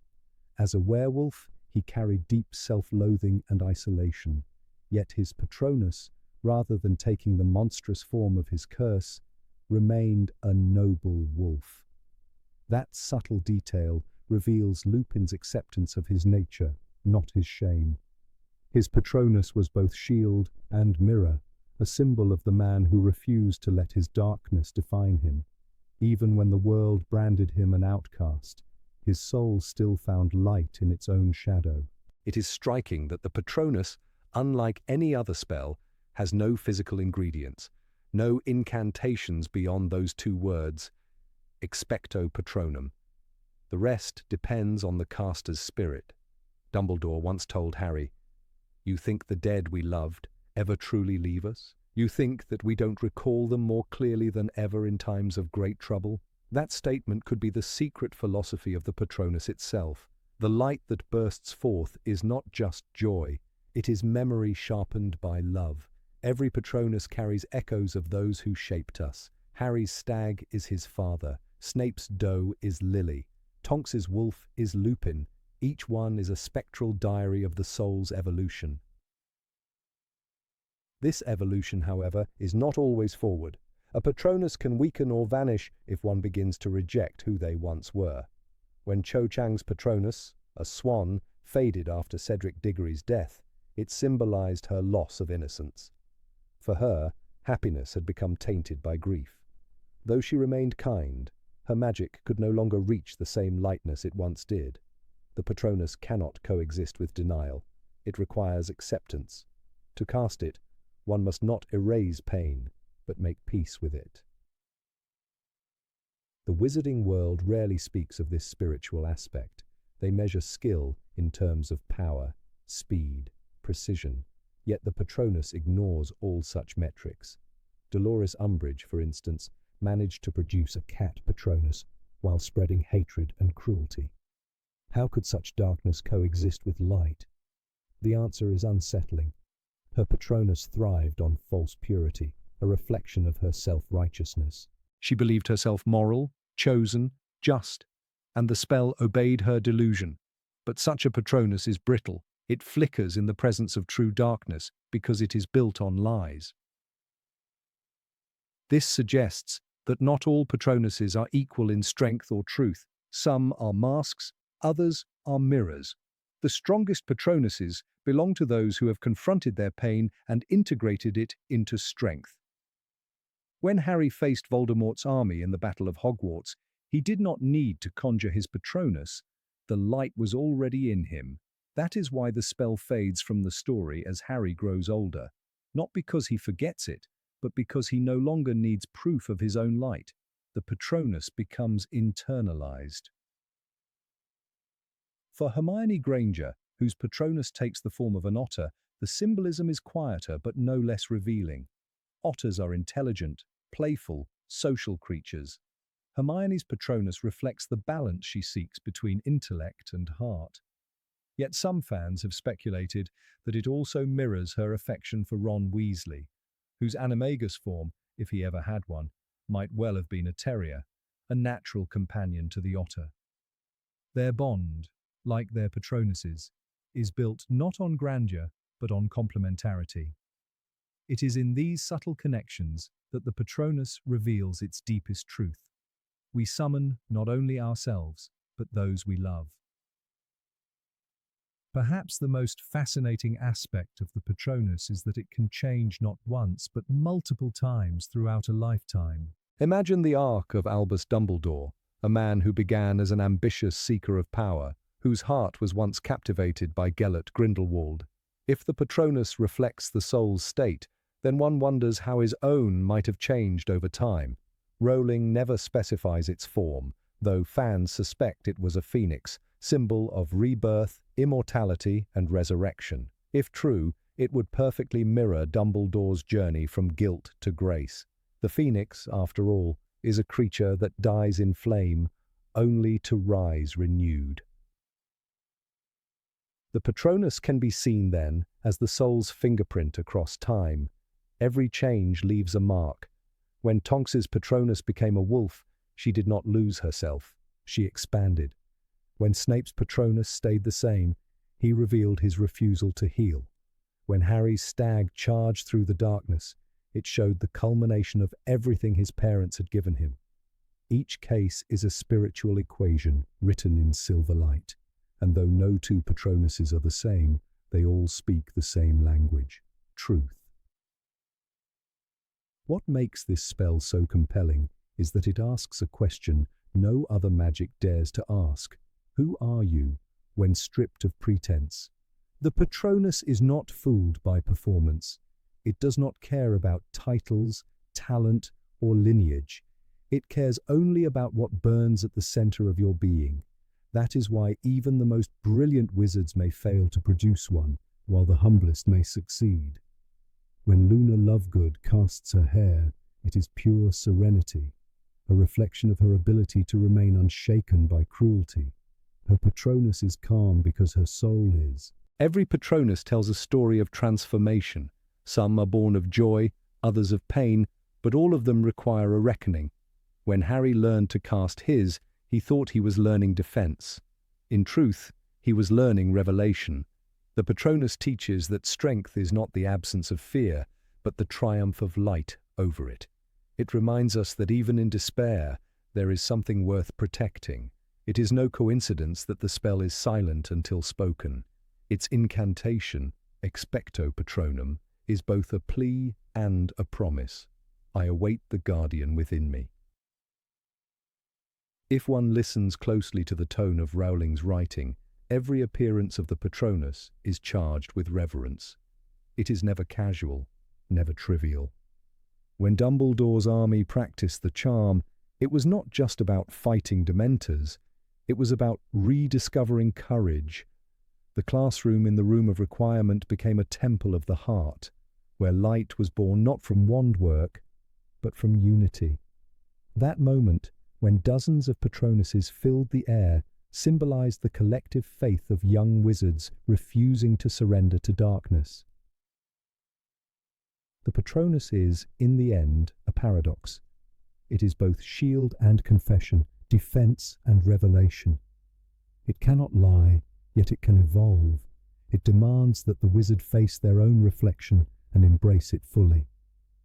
Every change in its form marks a turning point in the soul's journey, when love is gained, when innocence is lost, when pain is finally accepted. In that sense, the Patronus is not merely magic, it is evolution made visible. And perhaps that is the hidden detail no one talks about. The Patronus does not change because of love alone. It changes because of awakening. When the soul outgrows its old shape, the magic follows. Some see a silver animal, others a beam of light. But in truth, every Patronus is a glimpse of the human spirit, becoming what it was always meant to be, a fragment of eternity glowing in mortal hands. Number 20. The Mystery of the Portraits. Harry stood in the corridor of portraits, footsteps echoing in the hush between frames, and he felt, as if for the first time, that something was watching him, not from the dark, but from the colours and brushstrokes themselves. The walls breathed with whispers, with silent life. The fat lady closed one eye as he approached Gryffindor Tower. Sir Cadogan half rose in his saddle and challenged a distant foe. The aged headmasters in Dumbledore's office seemed dozy, yet alert. These paintings did more than commemorate, they existed, and Harry sensed a secret behind their existence, a hidden truth that no one dared speak aloud. What if each magical portrait contains not just memory or charm, but a fragment of the very soul of its subject? It is common law that portraits at Hogwarts are enchanted. They move, speak a few lines, sometimes wander between frames. J.K. Rowling herself wrote that Hogwarts portraits are able to talk and move around from picture to picture. They behave like their subjects. However, the degree to which they can interact with the people looking at them depends not on the skill of the painter, but on the power of the witch or wizard painted. But that canonical explanation, though sufficient for everyday wonder, skirts the deeper mystery. What is the nature of the soul or self that these portraits preserve? Are they mere illusions, or is there a graver enchantment that tethers living essence to pigment? Imagine a powerful wizard in the twilight of life, commissioning not just a likeness, but an enchantment. The wizard, in his solitude, whispers incantations, steadying his breath, pouring into the brush not merely physical features, but inner posture, attitude, memory. The painting becomes a vessel and at the moment of death, a sliver of his magical personality, his essence, flows into that vessel. Thus, when we speak with Dumbledore's portrait in the headmaster's office, it is not simply recalling what the living Dumbledore once said, but drawing upon a shard of spirit preserved in paint. It is, in effect, a form of magical immortality, not by Horcrux and fear, but by willing artistic transference. Consider the portrait of Phineas Nigellus Black. It flits between the frame in Dumbledore's office and the one at 12 Grimmauld Place, carrying messages, winking at secrets, insinuating itself into ongoing affairs. That mobility would make little sense if the images were mere mechanical illusions. Rather, it points to some continuity of self through disembodied spaces. He is not phantom, not ghost, but a fragment stepping through frames. The fact that he cannot leave portraits of himself suggests a boundary. The soul shard remains within the network of canvases crafted for him. He is exiled from the flesh, but not exiled from influence. In the Battle of Hogwarts, many portraits seem to flee or reposition themselves, as though their consciousness recoils from danger. The Fredericks painting of drunken monks, the alcove portraits of the grand staircases, all shuffle aside as though autonomous. This behavior is hard to justify simply by enchantment rules. It suggests self-preservation, awareness of threat. If those paintings housed soul fragments, the logic follows. Their existence is vulnerable, and they must hide. The fat lady is perhaps the most human of the portraits in daily Hogwarts life. She not only demands passwords, but is capable of anger and petulance. She once slashed her own canvas to escape intruders, and her tears stain the paint occasionally. What does it mean for a portrait to cry? Tears are fluid, physical. They indicate a boundary between image and body. If she weeps, perhaps she mourns her separation from flesh, or the ongoing passage of time she is doomed to witness. She is captive to the castle's rhythms, yet still an actor within them. There is a telling line from the expanded canon in The Cursed Child, where Dumbledore's portrait says, "I am paint and memory, Harry, paint and memory." On its face, it seems a modest self-description. But in light of the soul fragment hypothesis, it becomes a confession. He is not flesh, only paint, but memory lingers because a scrap of essential being remains.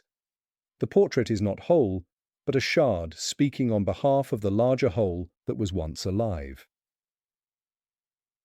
This hypothesis resolves a curious discrepancy in canonical rules.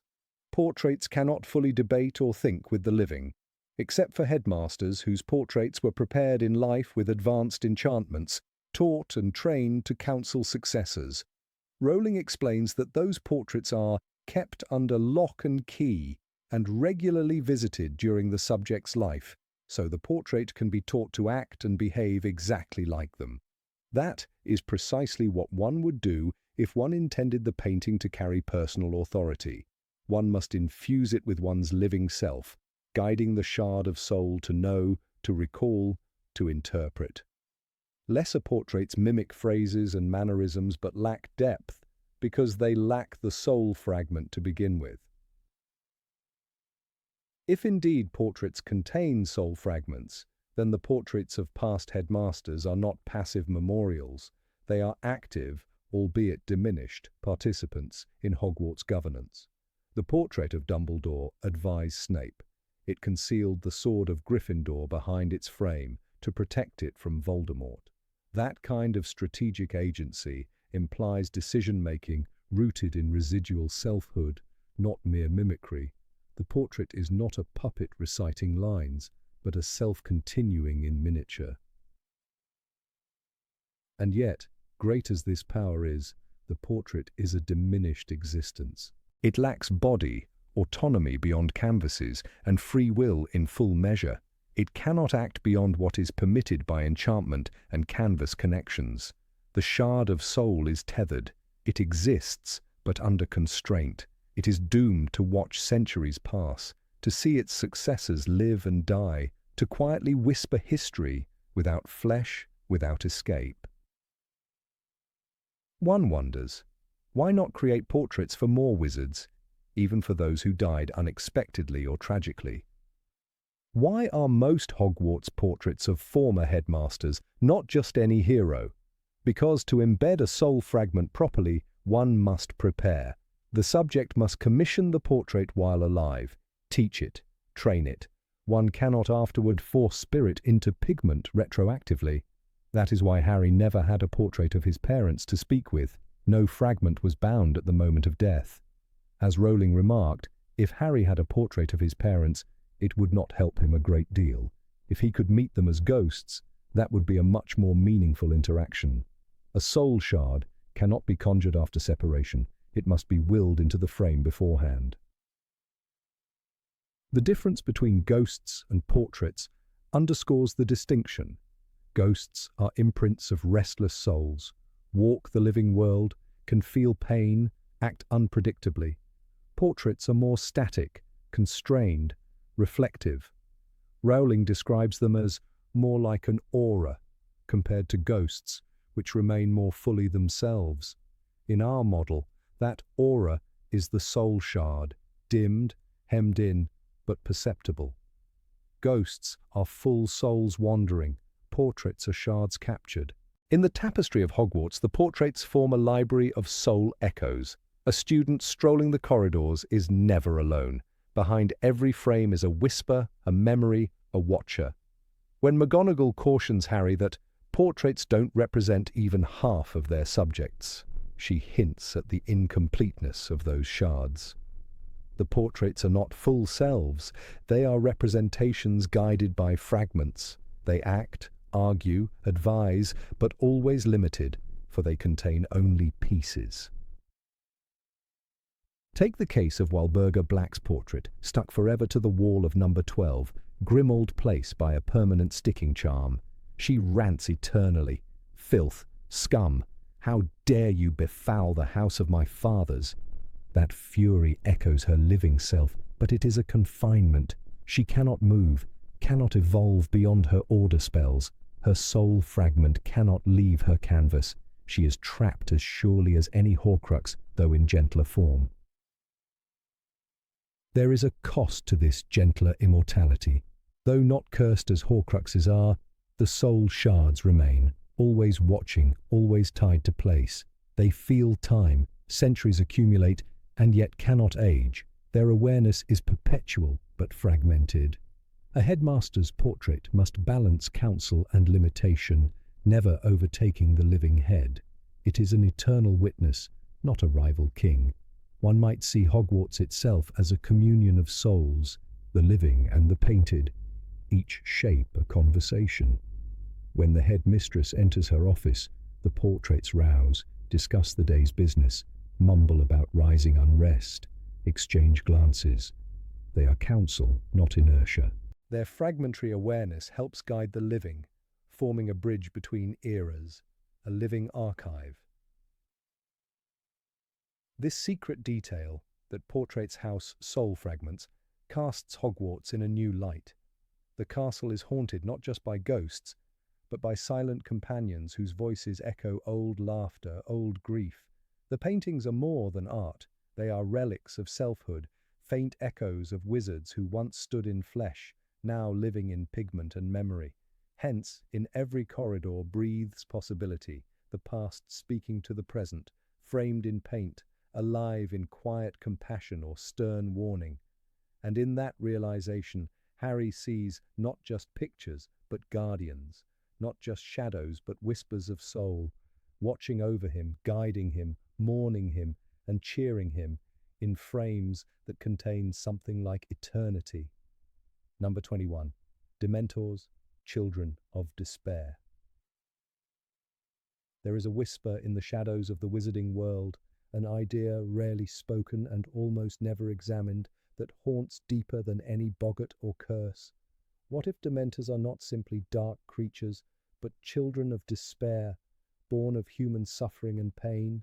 What if they are not merely guardians of Azkaban or instruments of fear, but after effects of collective agony? the silent offspring of anguish. Suppose that in places where despair has been concentrated, where great cruelty or tragedy once occurred, the sorrow itself becomes a seedbed for these beings. In that vision, the Dementor is both predator and memorial, feeding on what humans lack, but also preserving the ghost of what once was. Consider Azkaban, the fortress prison on an isolated island, where Dementors are stationed in ceaseless vigil. It is no accident that Azkaban seems to be their birthplace and stronghold. Long before its function as prison, that island may have hosted darker histories: torture, sacrifice, suffering.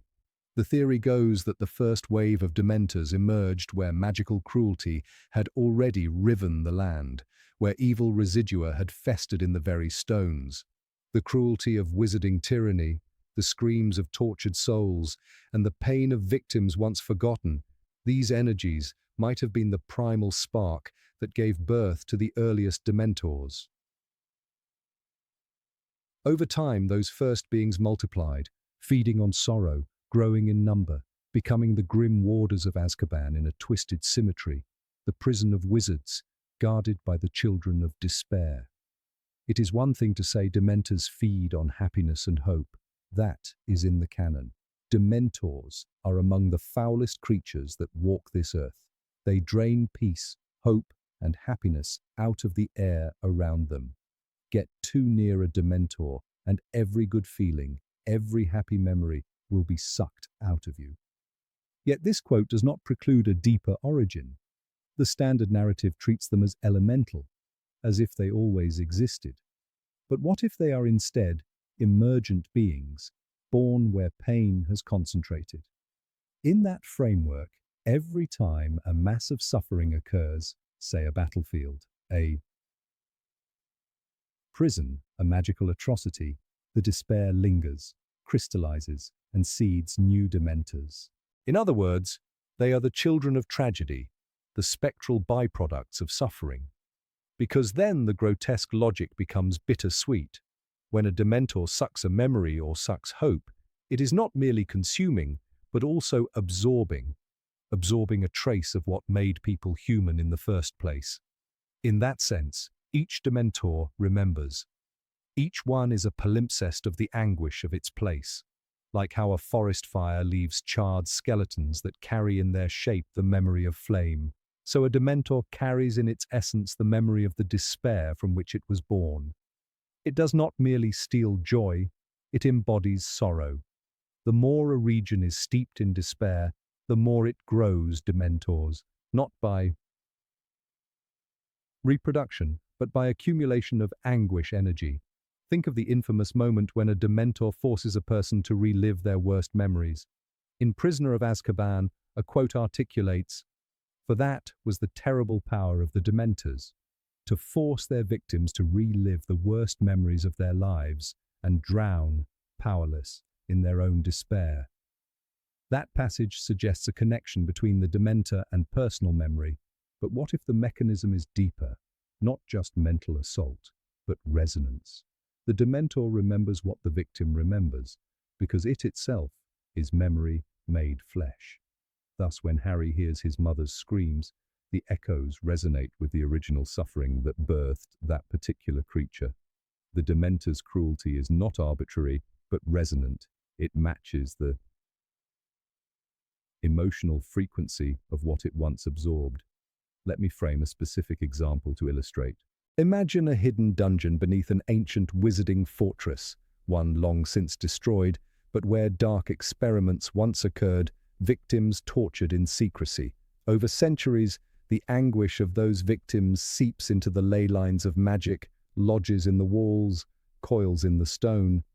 In the 20th century, that fortress is repurposed, reopened, tortured again, or visited by Death Eaters who commit atrocities there. That layered suffering accumulates until one day a weakness cracks open and a Dementor is born from the anguish itself. That Dementor will draw to it other similar kernels of grief until a small colony forms. The place is cursed, and that curse is embodied. Then, centuries hence, a Ministry official might repurpose that site as a prison or dungeon. The Dementors are already present, waiting, feeding, guarding. The origin remains forgotten, but the cycle continues. In Rowling's lore, it is said that Dementors are immortal. They do not die, but can be banished or repelled. And in the lexicon, the Dementor's kiss is described. You can exist without your soul, you know. You'll just exist as an empty shell. The canon treats them as non-beings or dark spirits. But if they are born of human magic and trauma, then their nature is paradoxical. They are neither living beings nor mere spirits, but spectres formed from human sorrow. They propagate not via reproduction in the biological sense, but via resonance and the dark energy of suffering. Their multiplication correlates with the intensity and density of anguish in the world. In this view, the rise of Dementors in the wizarding world correlates to periods of war and genocide. Take, for example, the First and Second Wizarding Wars, the reign of Voldemort, the persecution of Muggle-borns, the torture of Muggle innocents. Each atrocity becomes a seed. The more violence and pain, the more potential nodes for new Dementors. After the First War, the Ministry might have cleared some sites, but new ones emerged. When Voldemort returned, despair flooded the land again. That is why Dementors aligned themselves with him.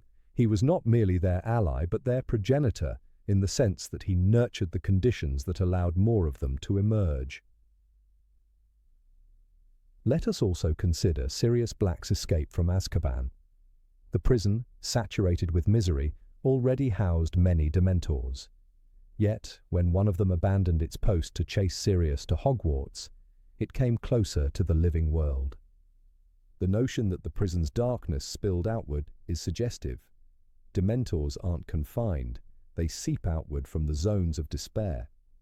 Hence, when Harry confronts them in the school grounds or near the forest, they intrude into zones of lower suffering, but they are always stronger where sorrow is thickest. One might object, where is the explicit textual basis for such a bold reinterpretation? True, Rowling never states it directly, but she gives threads. The fact that in Half-Blood Prince, Cornelius Fudge tells the Muggle Prime Minister that Dementors are breeding in the city implies they can multiply beyond Azkaban. That term breeding is mysterious. Rowling elsewhere disclaims that Dementors are born or breed in the usual sense, but one could interpret breeding as growth via despair. In other words, Fudge's imprecise language masks a deeper truth. Dementors multiply in proportion to suffering. Another thread, the connection between Dementors and depression, often drawn by Rowling and readers, suggests they mirror human condition. Rowling has stated that Dementors represent depression, the emptiness, the hopelessness, the inability to imagine happiness returning. If depression is a human internal monster, then to externalize it as a creature made of memory and sorrow is poetically apt. The hidden detail then is, what if those external horrors reflect internal ones, that the darkest magic a human casts is not a curse, but the suffering left behind? The Dementor is the external wound given form. Let us name a particular Dementor. Call it Morian, not canonical but illustrative. Morian was born in the ruin of an abandoned wizarding asylum in northern Scotland, where experiments on magical children were once conducted. Over decades, innocent magic-using or non-magic children were tortured, their hopes extinguished, their voices silenced. In that place, the despair accumulated. One gloomy night, Morian flickered into existence in the corridors. It first fed on stray thoughts, little sparks of pain left behind, and grew. When the Ministry decided to convert that asylum to a prison, the pre-existing creature turned servant. Morian's memories carry children's screams. Half-forgotten lullabies turned to nightmares. When a prisoner passes by its cell, Morian's presence dredges memories of parental warmth, then empties them. It is as much memorial as monster. Over years, other child Dementors join, seeded by the same anguish. They coalesce into a colony. Name it the Children of the Asylum. And in that colony, every Dementor is a griever. When Harry confronts such an entity, not in the original books, but in our speculative thought experiment, he might feel a strange echo, the child's cry behind the despair, a forlorn note under the terror. He might feel guilt, pity, confusion, conjuring a powerful Patronus. He not only repels the creature, but burns through it the memory of suffering, not just the pain.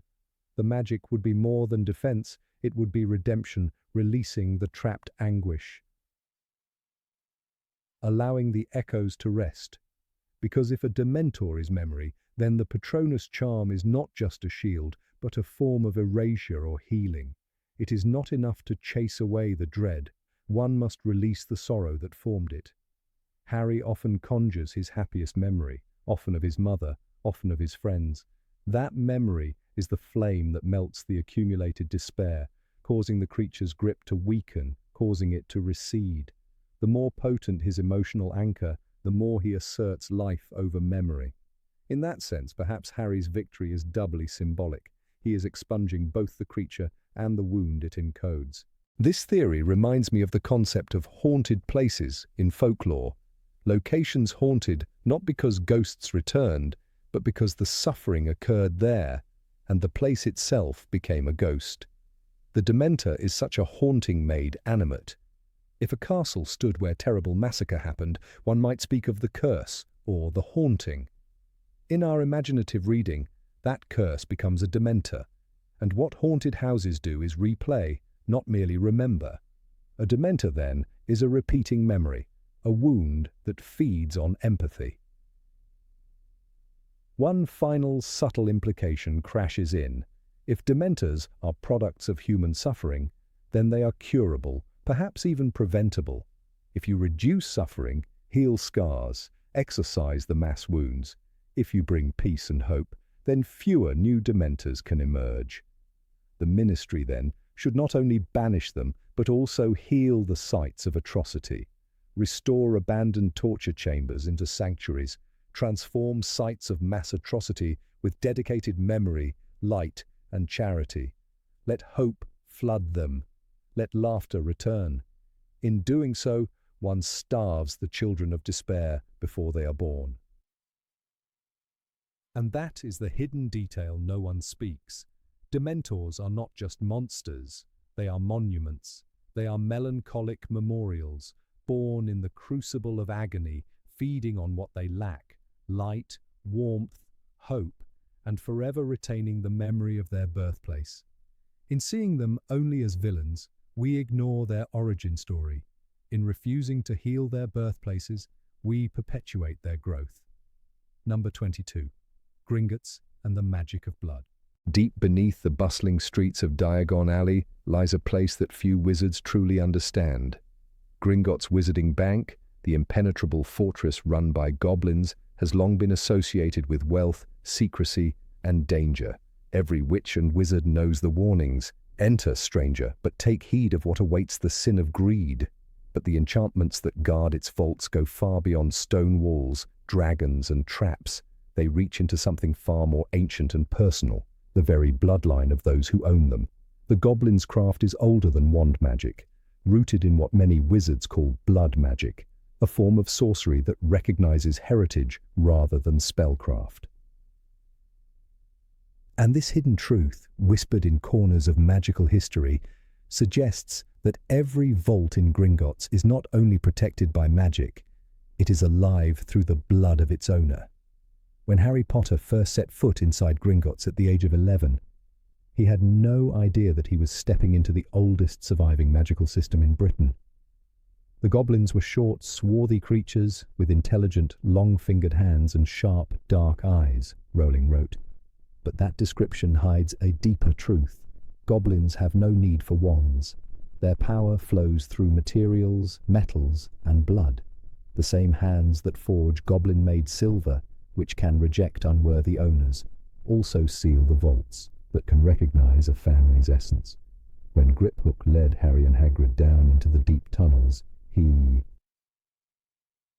was not merely a guide. He was a guardian of secrets older than Hogwarts itself. The idea of blood-based enchantments might sound dark to modern wizards, but to goblins it is sacred craft. In their lore, blood is not a symbol of violence, but of continuity. The first goblin vaults were not banks at all, but ancestral tombs, each guarded by the echo of a lineage. It is said that when wizards came seeking safe places for their treasures, goblins offered their art, but on their own terms. They wove each vault with spells that could sense the bloodline of the depositor. Only those who shared the same essence could open it. This was not a matter of key or incantation, but of inheritance itself. When Harry's hand brushed against the cold metal of his vault's door, and it swung open at Hagrid's request, few readers noticed the crucial detail. The door did not open by wand magic. Griphook touched it with a single finger. If anyone but a Gringotts goblin tried that, they'd be sucked through the door and trapped inside, he said. Yet how would the vault know who was a goblin and who was not? The answer lies in blood. Goblin enchantments can feel the essence of their creators, just as they can recognize the lineage of the owners they serve. Harry's vault opened not because the goblin used a spell, but because the vault itself recognized him. It felt the same magical signature that once belonged to James Potter. Blood, after all, carries traces of magic, an idea reinforced later in the series when Voldemort takes Harry's blood during his resurrection ritual. "I can touch him now," Voldemort whispers in the Goblet of Fire. The act was not symbolic, it was alchemical. Blood connects the living and the dead, the past and the present, and the vaults of Gringotts respond to that same connection. The Potter family's inheritance was not merely a transfer of gold from one account to another. It was a ritual of recognition. When James and Lily died, the magic within the vault searched for the next living heir. It found Harry, not through documents, but through lineage. That is why, when Hagrid presented Dumbledore's letter to Griphook, the goblin did not ask for identification or witnesses. The vault already knew. The enchantment tied to the Potter bloodline accepted the boy as its rightful master. But what happens when a bloodline ends? Goblin magic, being literal and ancient, does not understand human bureaucracy. If the family of an old wizarding name dies out, the vault does not unlock. It dies too. Goblins speak of silent vaults, chambers that no longer open for anyone, their treasures sealed forever. There are rumors that the oldest levels of Gringotts contain hundreds of such vaults, guarded by ghosts of ancestral enchantments. No goblin will touch them, for breaking a blood seal is the greatest taboo of their craft. However, dark wizards have always been fascinated by forbidden power. The notion that one might alter or steal another's blood signature, and thus their inheritance, their magical rights, even their destiny, was not lost on the followers of Voldemort. The Dark Lord's obsession with lineage is well documented. He despised mudbloods, yet he also sought to manipulate the concept of magical heritage itself. His experiments with Horcruxes, the creation of life through splitting the soul, may have had parallels in goblin lore. By binding his existence to objects, Voldemort imitated the goblin practice of binding magic to material forms, except that goblins did so through life, not death. There are whispers that some of Voldemort's supporters, particularly those involved with the Department of Mysteries, attempted to understand how goblin vaults recognize blood. The theory goes that they sought to rewrite magical inheritance, creating forged bloodlines through ritual.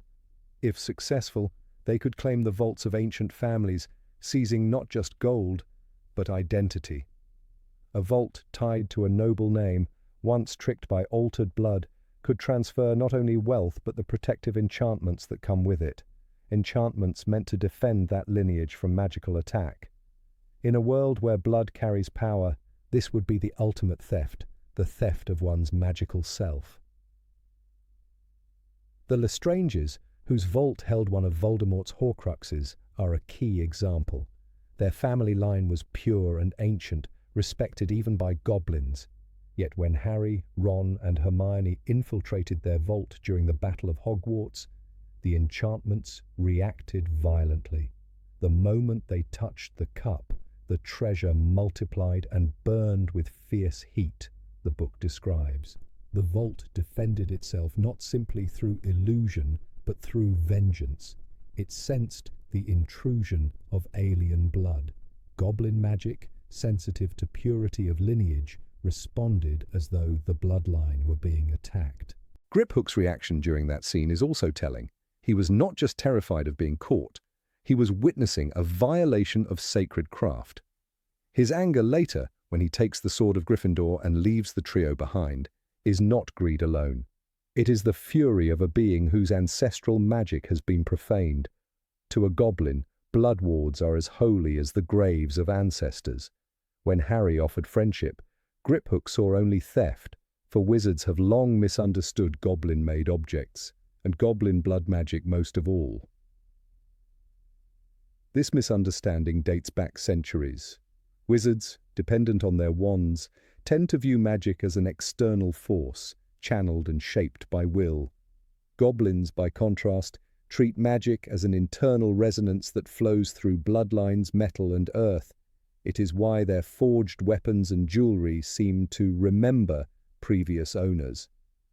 The sword of Gryffindor, made by goblins, absorbs substances that make it stronger, a symbolic echo of how bloodlines pass strength from one generation to another. Only a true Gryffindor could have pulled that sword out of the hat, Dumbledore says, but perhaps the sword recognized more than courage. Perhaps it sensed the blood of Godric Gryffindor flowing, however faintly, through Harry's veins, the same power that let him speak Parseltongue, the same magical ancestry that linked ancient houses together in ways long forgotten. Blood magic, then, is not the dark art most wizards fear, but a natural order older than Hogwarts. The founders themselves might have used it. Salazar Slytherin, who prized pure-blood heritage, likely understood blood-based enchantments deeply. His Chamber of Secrets could only be opened by his true heir. The Parseltongue password was merely a key. The chamber's magic responded to the lineage of Slytherin blood. The goblins, who predated wizarding schools, would have recognized this craft instantly. What makes the story of Gringotts even more haunting is the possibility that the goblins never revealed the full extent of their magic to wizards. They allowed the ministry and the public to believe the bank was secured by mechanical traps and clever enchantments. But deep below, where even dragons guard the most ancient vaults, the magic may no longer be entirely under goblin control. Blood wards, once activated, can grow sentient over centuries. Some goblins whisper that certain vaults choose their masters, ignoring legal claims or ministry decrees. This could explain the mysterious case of the Black family vault, which reportedly closed itself for decades after Sirius was imprisoned, even though he had been legally stripped of his inheritance. Another curious case is that of the Longbottom family. Old records suggest that the Longbottom vault, untouched for generations, briefly opened the day Neville killed Nagini during the Battle of Hogwarts. The coincidence is striking. A bloodline once thought diminished suddenly revived itself at the moment of its heir's greatest act of courage. Goblins have a word for this, Ruz-Tar, meaning the awakening of blood. To them, bloodlines are not fixed. They can sleep, weaken, or reawaken through deeds that restore ancestral honor. These stories show that blood and legacy are inseparable in the wizarding world. Goblin enchantments in Gringotts were not designed to guard gold, but to guard meaning, the continuity of magic through generations. This also explains why goblins consider the wizard's claim to ownership of goblin-made artifacts blasphemous. To a goblin, an item that has absorbed the essence of one being cannot simply belong to another. When wizards pass swords and treasures from father to son, they mirror this principle, often without realizing it comes from goblin magic. If the vaults of Gringotts truly respond to blood, then every deposit, every coin, every hidden relic becomes part of a living contract. The vault recognizes not just a name, but an identity written in the veins. In this light, Harry's inheritance was not merely material. The vault accepted him not as an external heir, but as a continuation of James and Lily's essence. It may even explain why Harry's wand, though twin to Voldemort's, refused to kill its master. The magic of recognition, of blood, of belonging, runs deeper than any spell. Some magical historians speculate that the goblins' blood enchantments might one day outlive them. If Gringotts' deepest vaults are tied to bloodlines that have long gone extinct, their magic could become unstable. Such dormant wards might seek new bearers, much as wands do. The idea that a vault could choose a new bloodline to continue its purpose is both fascinating and terrifying. Imagine a vault, rich with centuries of power, finding resonance in a wizard whose ancestors once served the same family, or worse, in a descendant of their enemies.